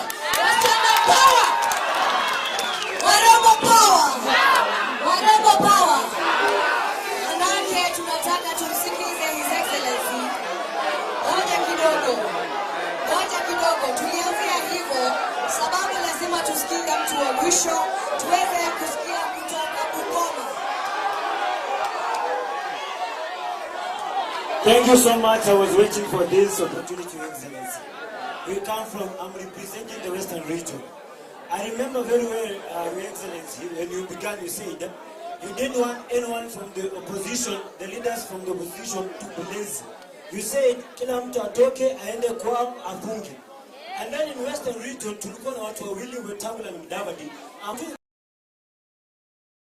Kulikuwa na mtu yeyote ambaye alikuwa na nguvu sana ya ku make sure kwamba the Western region kura zote ziko pamoja. There came our son anaitwa Sifuna. Akakuta akashikanisha the whole Western. Hata sasa hivi ukitembea kwa ground wanasema kwamba kama uko part of Sifuna hapo kosa.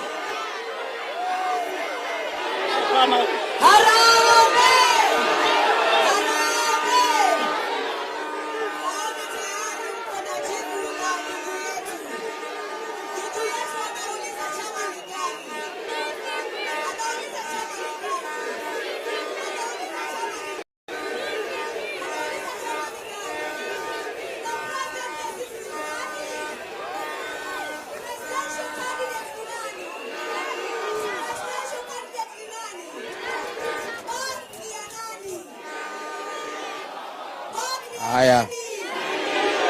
Thank you. Haya, please be seated. I appreciate. Please, relax kidogo. I know kila mtu akitaka kusugumuza. It means, what it means, I should engage you more often. Si ndio? Naona muko na maneno. Na if I had planned well, munisamehe, I would have set this day aside for you and nobody else. Si ndio? Ndio muweze kuongea ile iko kwa roho imtoke. So just be patient so that we have to prepare for the presser. Niseme kutoka Meru, if there is a problem, we'll look into it. We'll look into it, definitely. Na public rallies nikija.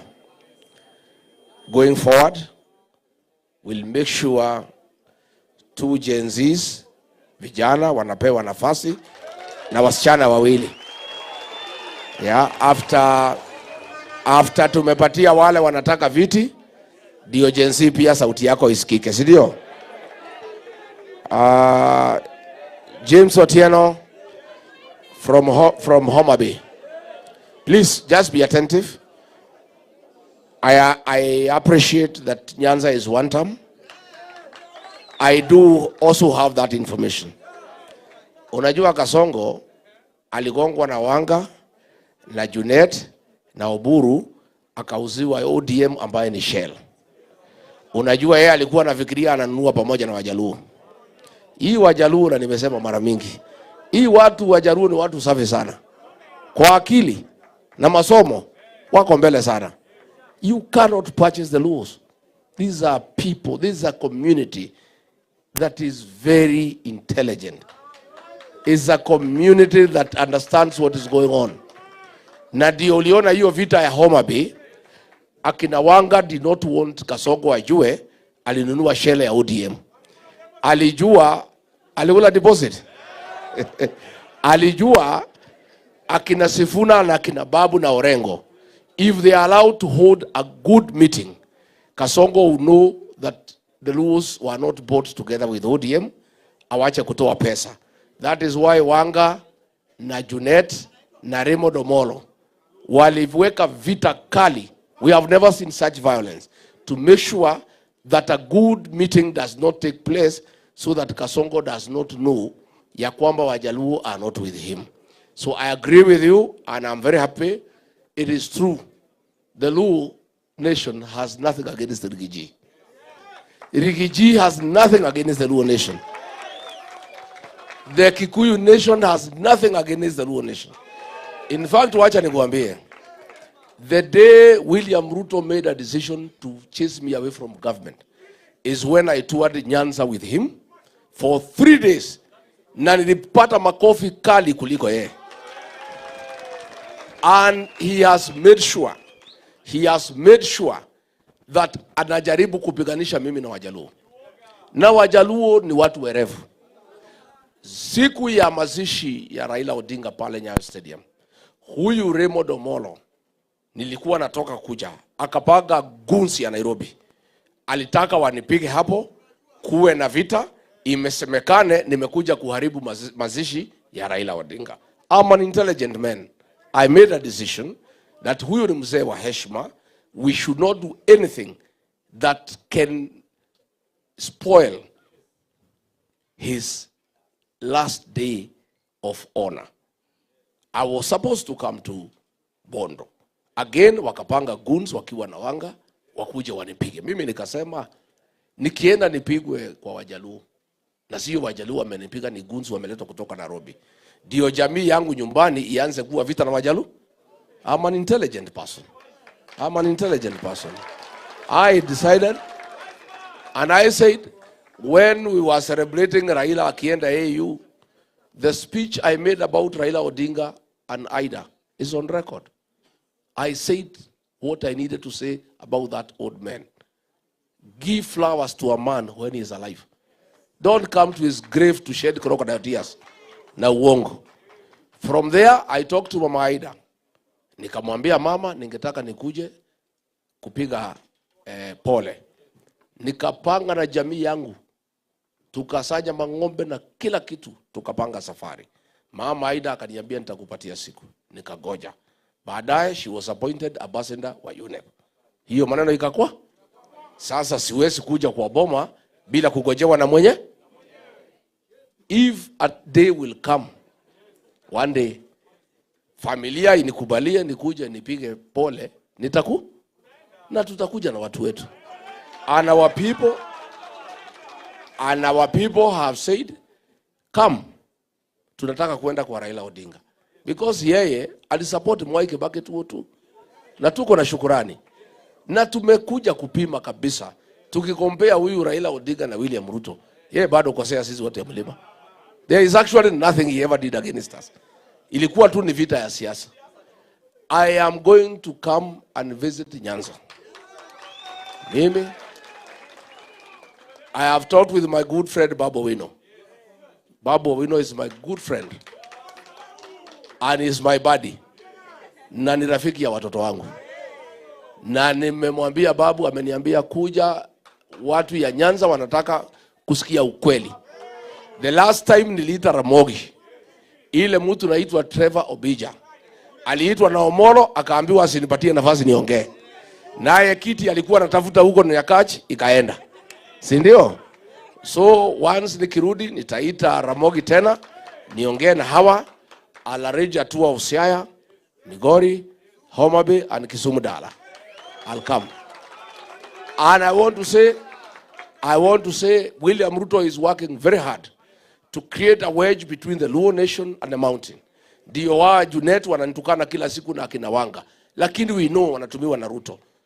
There is no conflict whatsoever for whatever reason between the Luo nation and the Mount Kenya. Tulikuwa tunapigania viti. Raila akisimama president, Kibaki anasimama, tunakuwa na mgogoro. Saa hii, we are not fighting. Na mimi niseme Wanga mnasema ati Rigiji ako na shida na Wajaluo. Mimi I never ran against Raila Odinga. I was never his opponent. Mtu alishindana naye ni William Ruto. Mimi sikuwa president, Wajaluo wakiwao kwa maandamano. I was not there. So hii maneno mnajaribu kuniwekelea, mimi nimeumiza Wajaluo wapi? Ours was just political competition. But I've never done anything against the community. Na nimesema mara mingi, the man who mentored me into leadership is a Luo man called Samuel Eric Oreta, who was district commissioner Kiambu, a man from Kedube, ambaye ndiye alinifundisha utawala. And I remain forever grateful to Bwana Oreta. Peter Raburu alikuwa district commissioner wangu Kakamega, alinifundisha kazi mingi sana. The late Hezekiah Oyugi was my PS. Alinifundisha kazi. Mimi nimesema mara mingi. nimesema mara mingi. Yeah? Mimi nilikuwa na shida hii, tumbo yangu inanisumbua, naenda kwa daktari na mpaka nikapata profesa Mjaruo pale anaitwa Ugutu. Akagusagusa, akajua tembo gani, akanipatia dawa. For 7 years I have no problem. Mimi madaktari yangu ni Wajaluo. My architect ni Mjaluo. Engineer yangu ni Mjaluo. Wale watu wananisaidia mechanics ni Wajaluo. These are great people. na ni watu ambao ni watu wazuri, and they are very serious in what they do. Ukitaka daktari ambaye atakuangalia vizuri, look for a Luo professor.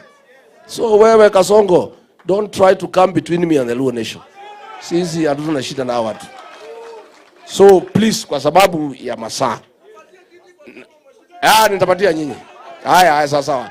So what we do, good people, najua mko na maneno, but please, I beg you, because we have a tight program. Wacha hao viongozi waseme jambo, mama boys waseme jambo, niseme mambo matano, munipatie a few minutes, niende niweke kwa ile report, alafu tuende press conference pamoja na nyinyi. Tumekubaliana? So give give the leaders waseme jambo. Welcome mheshimiwa wetu kutoka Kirinyaga, women representative wetu Jerry Maina, women representative Kirinyaga County, fierce and very progressive. Karibu mheshimiwa.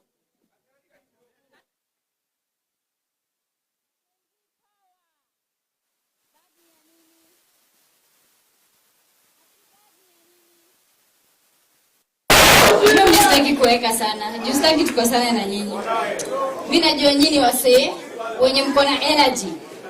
Na boss, hata hao watu ni vile wanakupenda ndio maana unaona wakiwa na energy hivyo wakitaka kuongea. I just want to say a few things. Na mimi nimepitisha huyu kijana Ken Babu ni menti wangu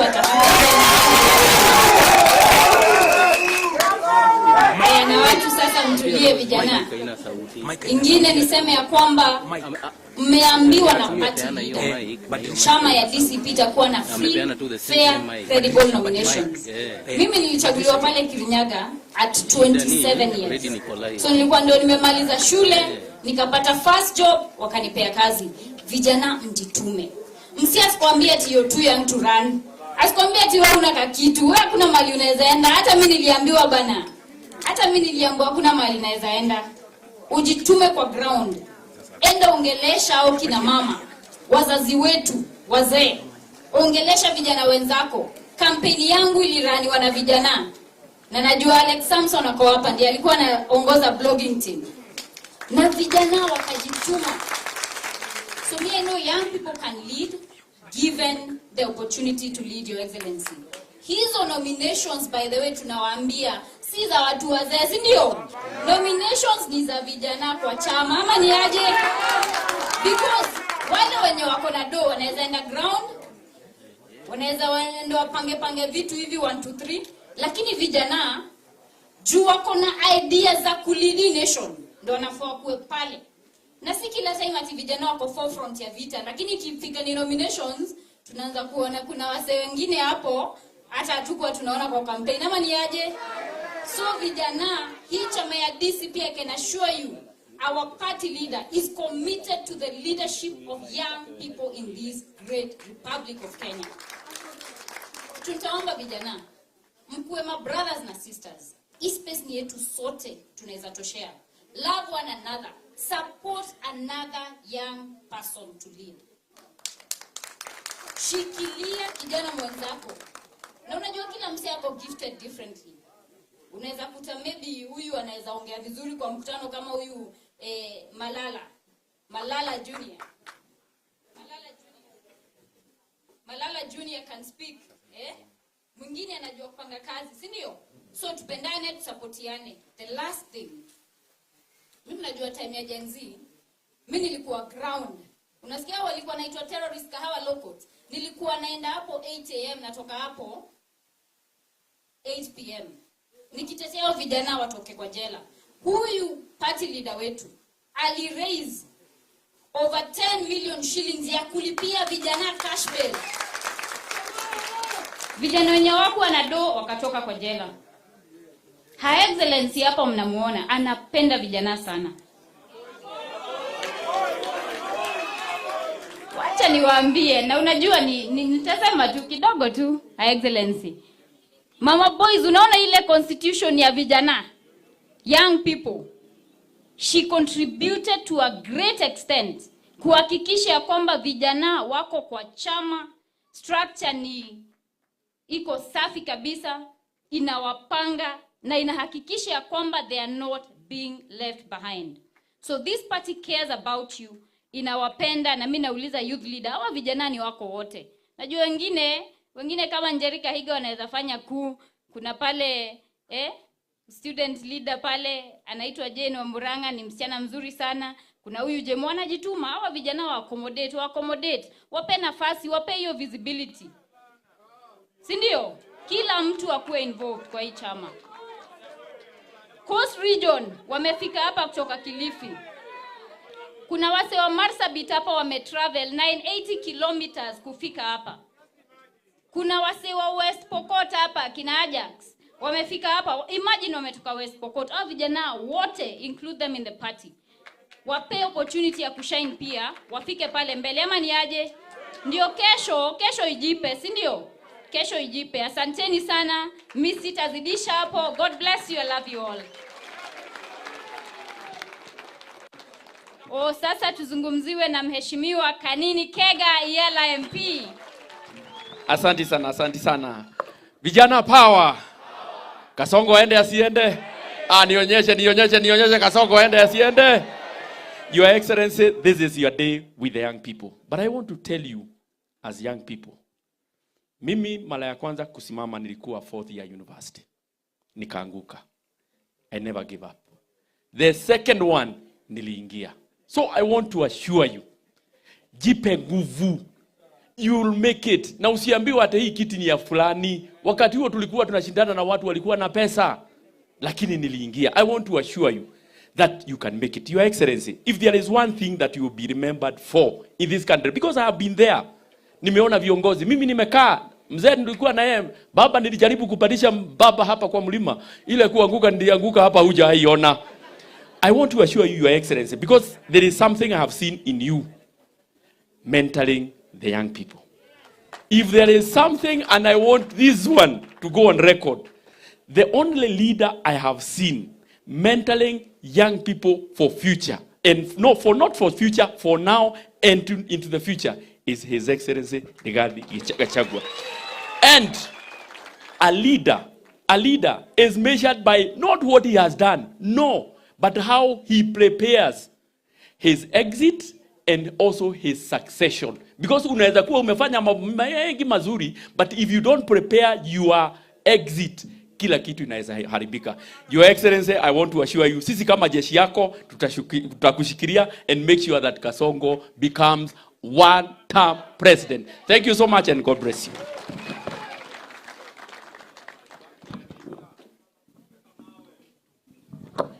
Your Excellency sir, hawa vijana wote the whole time wamesema kuna sauti wanataka kusikia.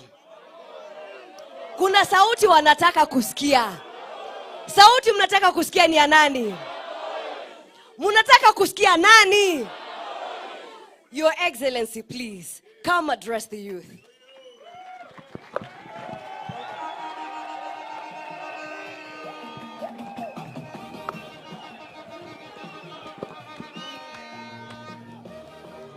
Harambe! Harambe! Mko wazima lakini? My boys. Ai, maboy mko sawa? My boys. Mama anauliza mko sawa? Mko sawa?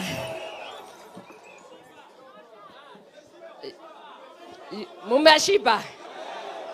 Sawa. Kila nimesikia, Your Excellency, the People's Deputy President, and you know he's boy number 1 in the house. And I say this, Your Excellency, today there are many people who have come. The party DCP is one unique party, and it has what you call religious caucus, which does not no other party has. And I happen to be the matron of those young people. Those people came from many different counties. I would like you, Your Excellency, to see them as they stand. They were the first here to arrive here at 7 in the morning. and they pray for us. Muko wapi? George and the team, tafadhali. Tusimame tafadhali. Makofi jamani. Manake, we know in everything that you do, commit it to the Lord. And please sit. I think it is very important to know that values, ethics, family, and everything is very important. And God being the center is everything. When God is guiding you and leading you, you will never fail. So we should never make a joke about people just praying for tea and everything. The religious caucus had a chair who was supposed to come and say something. I will donate you 1 minute. George, come. He mobilizes a lot. I want you to take just 1 minute and show them how the religious people talk. 1 minute. Praise the Lord. Tuko salama. All the students, because najua mko under the religious caucus, all the students that came from Western, from Nairobi, tafadhali mumekai area tusimame wote. Will you just stand bala? Tuko team kubwa from Machakos, Western, from Nairobi, all that team that came. You can see it's a big team. So this is what we are saying. This is what we are saying. Tunaweza sikiliza kidogo. This is what we are saying. That in 2027, the young people will not just approach politics by faith. Tumezoea kuambiwa tuende by faith. As a church, we are going to approach politics by both faith and statistics and science. We must, as long as we want to believe, we would wish to understand that young people who are in campus, when I joined in campus 2020, the school fees was 26,000 and help was 40,000. Si tunaelewana? Food was 10 bob. Right now, hostel alone in the University of Nairobi 1 semester is 19,000. So we don't want to just do faith. We want to do faith and science, data. There's something called data. So as a religious caucus, we do not want to approach the party by just praying. We are going to contribute science, data, and bring expertise that is going to improve this party so that we will not just be a praying party. We are going to be a party that will present to the church data that will push us forward. Siko sawa sawa? Siapo tuko sawa? Thank you so much, ma'am, for being our mentor and for pushing us.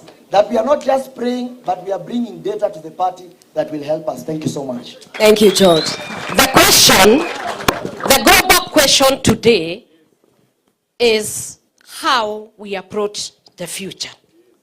The future which belongs to the young people. 1.2 billion unemployed youth. And out of all the unemployed 1.2 billion, 60% are under 25. And we need to start thinking. I was listening to you asking questions, and I was expecting you would be contributing and telling us what is the future and how do you want to approach it. I'm going to speak to you, men and women. Leadership has no color, leadership has no religion, and leadership has no gender. If you are going to lead, you must stand your place. And you must be able to say what it is that you want to deliver. It is not just being a leader for the leader's sake. Because the offices you are asking, they are structures, but the individual is the office. We want offices that serve the people. You are the future. You are the one holding the future. You are the ones who have gone to school. You are the ones who are suffering from help. You are the ones who are suffering from this SHA and everything. And therefore, you are to shape the future by becoming who you are supposed to be. Stand up with your feet, think with your mind, whatever system and structures that are going to be there. If it is your leaders, hold them accountable. It is not just whimpering emotions. It is a place where you ask, what are you going to do? And then once they go to the end of it, have a marking scheme. Even yourselves, you'll be marked. There is something called accountability. You have seen His Excellency, he has been standing firm and bold. And if it is the truth, it must be said to whoever, wherever. It must be said. And when it comes to young people, existential threat of the young people is refusing them to have the democratic right to express themselves, because the future belongs to them and their children. If they are going to contribute to this country, they must be allowed to express themselves.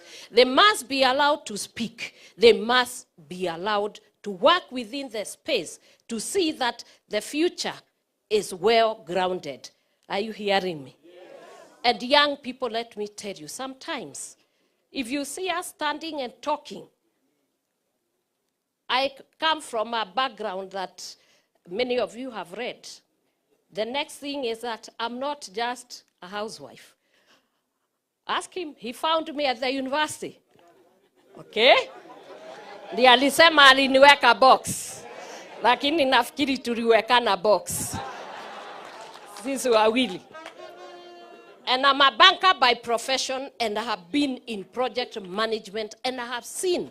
That is why in my office, I decided to do something that was different, to take care of the widows, orphans, people who are differently abled, and the boys.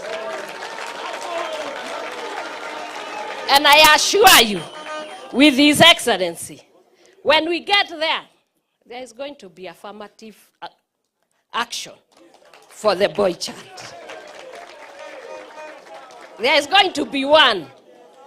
But all I ask you in leadership, please stand your ground and make sure you are standing not for status, but to serve the people.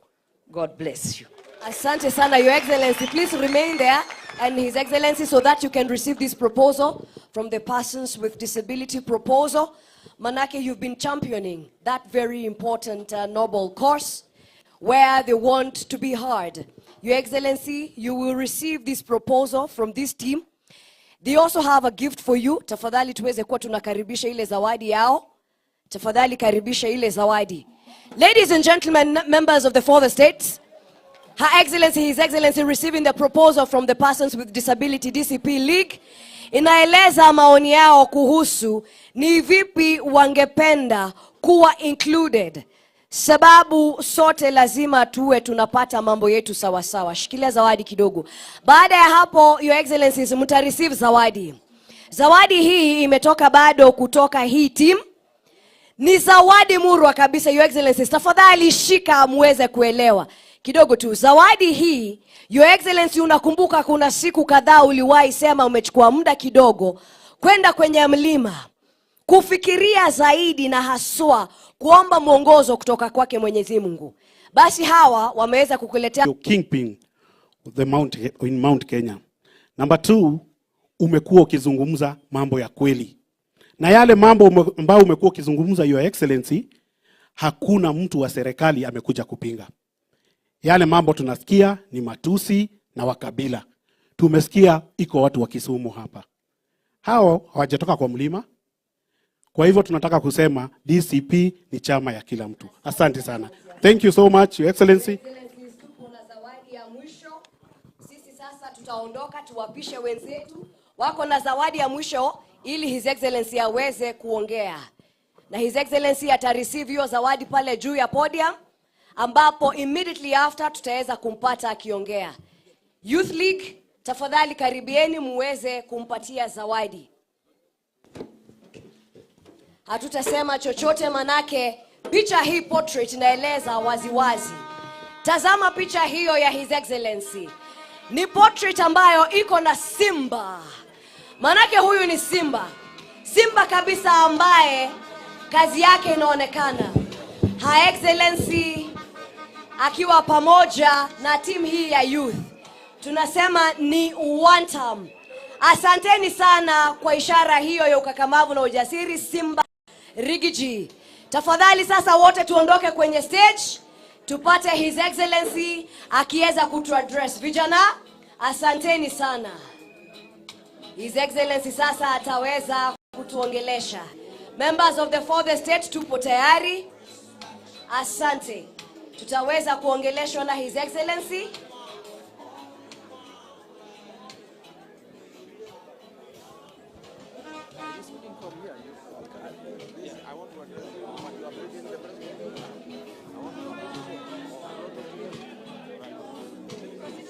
I don't know where you want me to speak from. I'll speak at 5. Yes. Asante. Thank you. Vijana we. Thank you very much for your views. Na zile memorandum zote mumeandika. My team, they are working on them and incorporating those views so that when I speak at 5, the voice of our young people is heard and they are part of the decision-making process. I want to say very little to you young people and young leaders. I'm on record of studying with the young people. When William Ruto decided to abduct, maim, and kill young people, I say no. I don't speak for the young people because I left office. I spoke when I was in office. When I realized William Ruto had become excessive and he was not listening to me or anybody else, in terms of killing Gen Zs, in terms of taking everything from the country, in terms of looting public resources, I came here and went to the mountain to pray. I was here for 8 days and asked God to help me to make a decision whether to just sit by, enjoy the privileges and the perks that go with the office of the Deputy President, or say no and face the consequences. I left office, I switched on my phones, I came here to this forest here and prayed.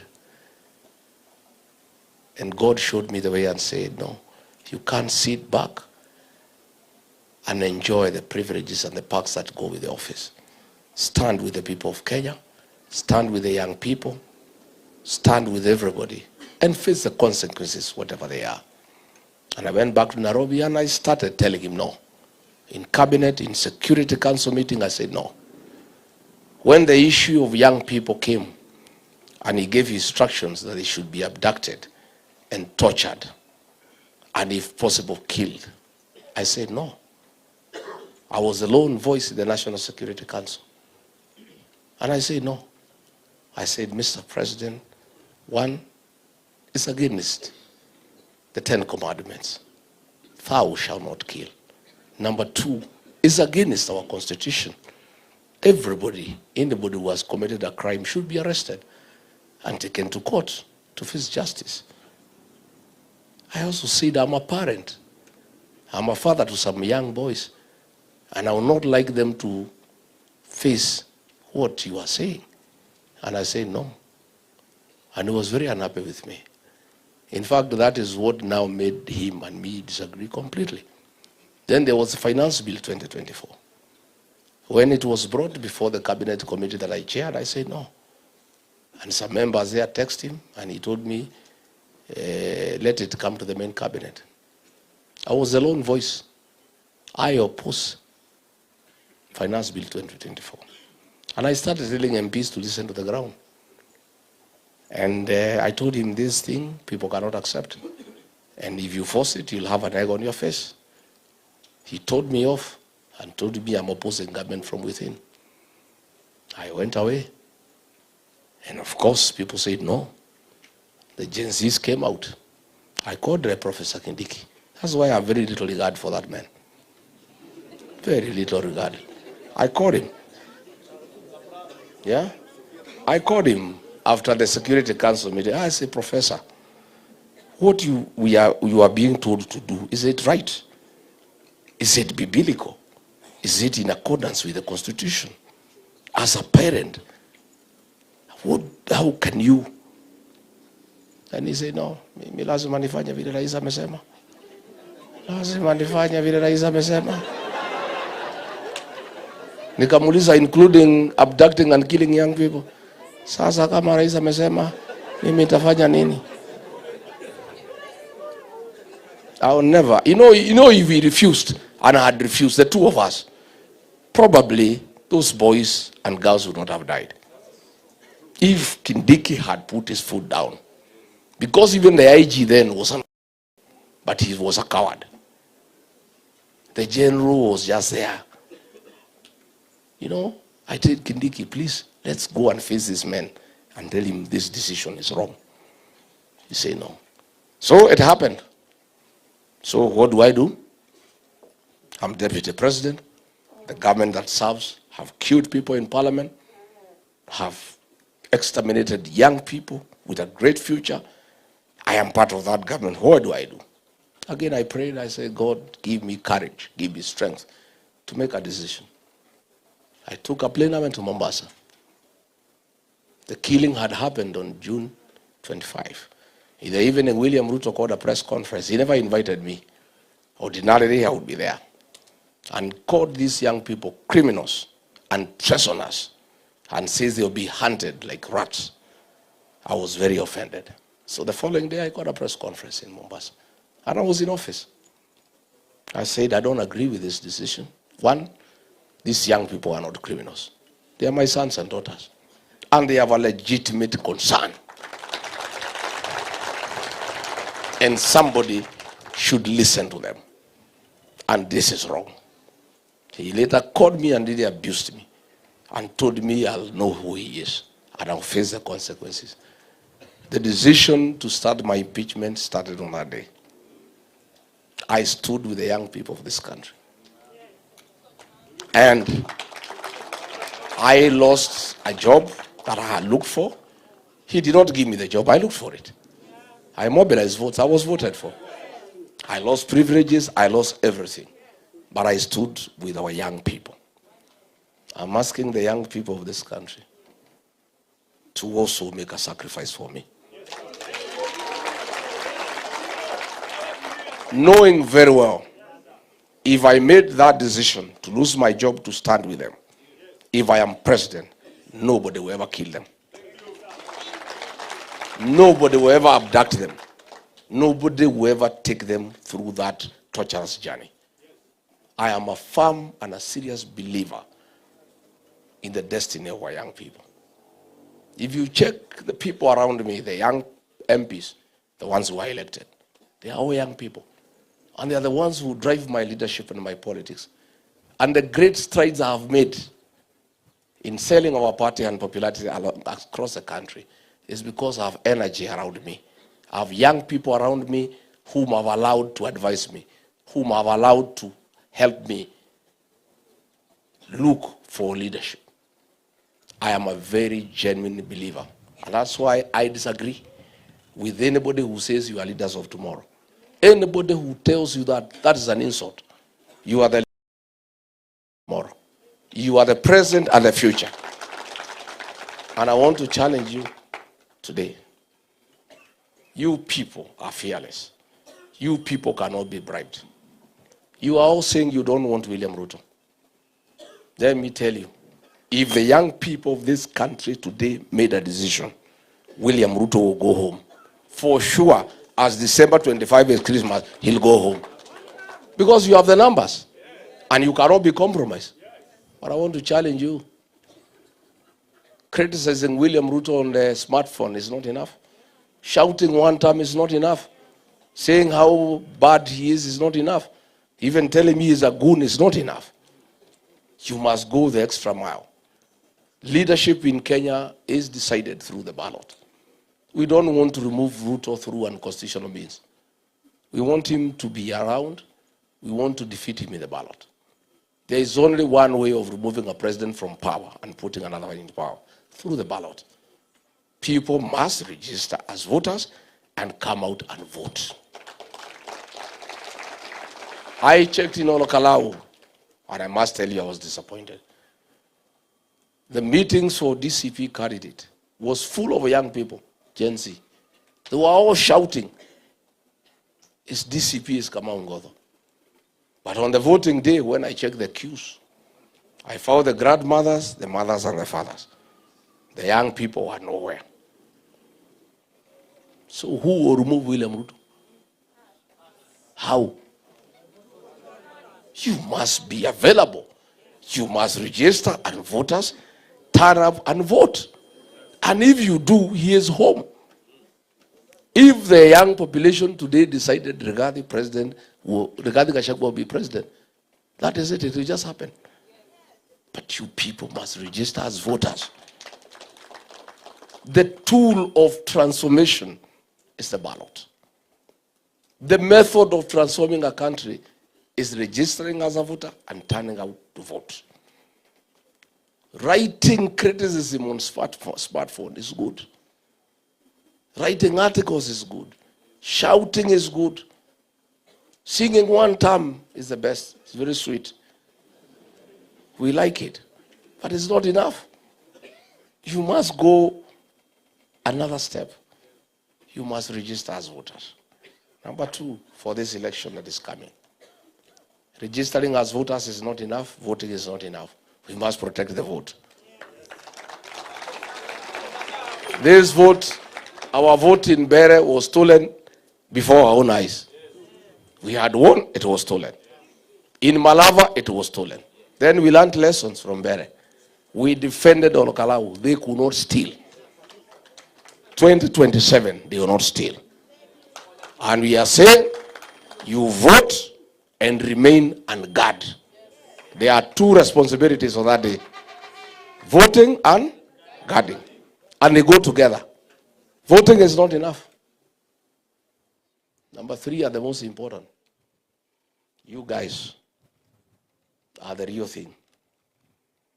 You must quickly come up with how we shall transmit the results. Moja kwa moja from polling station. You must come up with a mechanism how to recruit your peers across the country so that we shall make you our agents, so that you transmit the results from inside the polling station. And you must come up with a system on how to let Kenyans know how it is going. I want to challenge you quickly, within the next 2-3 months, you must come up with a formula and you must tell us how you shall transmit the results from the polling station to the National Talent Center that we shall agree on with the agencies, so that the president, the new president of Kenya, is known by midnight the same day. And we want this guy to concede by 11 p.m. In Olokalau, the voting started at 5. There was a transmission system. By 5:45, they had conceded. We want William Ruto to concede defeat by 11 p.m. on 10th August 2027. That is my challenge to you. We know they want to do some monkey business. There is a system called Smartmatics. The new commissioners have advertised a tender for supply, delivery, installation, testing, and maintenance of the integrated elections management system. There is a game that is being played there by the vice chairman. The vice chair was an official of ODM. She is very close to Hassan Joho. Her and the chairman and Joho have come up with a company called Meru System Company Limited from Korea. Yeah? Meru, M-I-R-U, System Company Limited from Korea. They made specs for this tender, tailor-made for this company. You know the way you make specs so that no other company can win. All the other competitors have gone to the Procurement Appeals Board. This company is from South Korea. And in all the elections it has participated, there was failure. 70%, 40%. I'll be giving all the details tomorrow to say we cannot accept this company. It's being pushed by the vice chair of IBC together with Ethicon. And I told you the other day, Ethicon was bought a house in Karen by government. And we asked him to explain how he bought that house. He cannot explain. The vice chair and the chair with Joho ndio wanataka kuleta hii system ya kuiba uchaguzi. I'll be giving details all the countries it has been given elections and the way it has failed. We will not allow this company to give the system for the elections. Hatutakubali. We will not accept. Hatutakubali. Huyo vice chair alikuwa mtu ya ODM akawekwa hapo na ni relative ya Joho. Sasa ndio wanapanga hii maneno wakiwa na Ethicon. And we'll give a chronology where this company has failed and why it cannot be allowed anywhere in our elections. And all the other commissioners are opposed to it except Ethicon and the vice chair. Watu ya ABC wamenitafuta. Unajua siku hizi mtu akitaka maneno yajulikane anatafuta Rigiji. Sema tangaza hii maneno Wakenya wajue. We are not going to accept.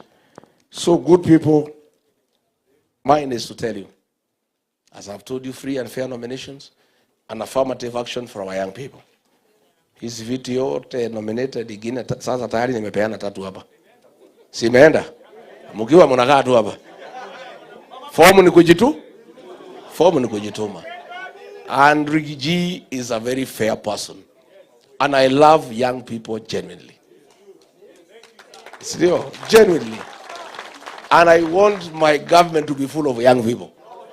Nataka hizi maassembly yote mujae huko. Parliament mujae mkuwe kila pahali.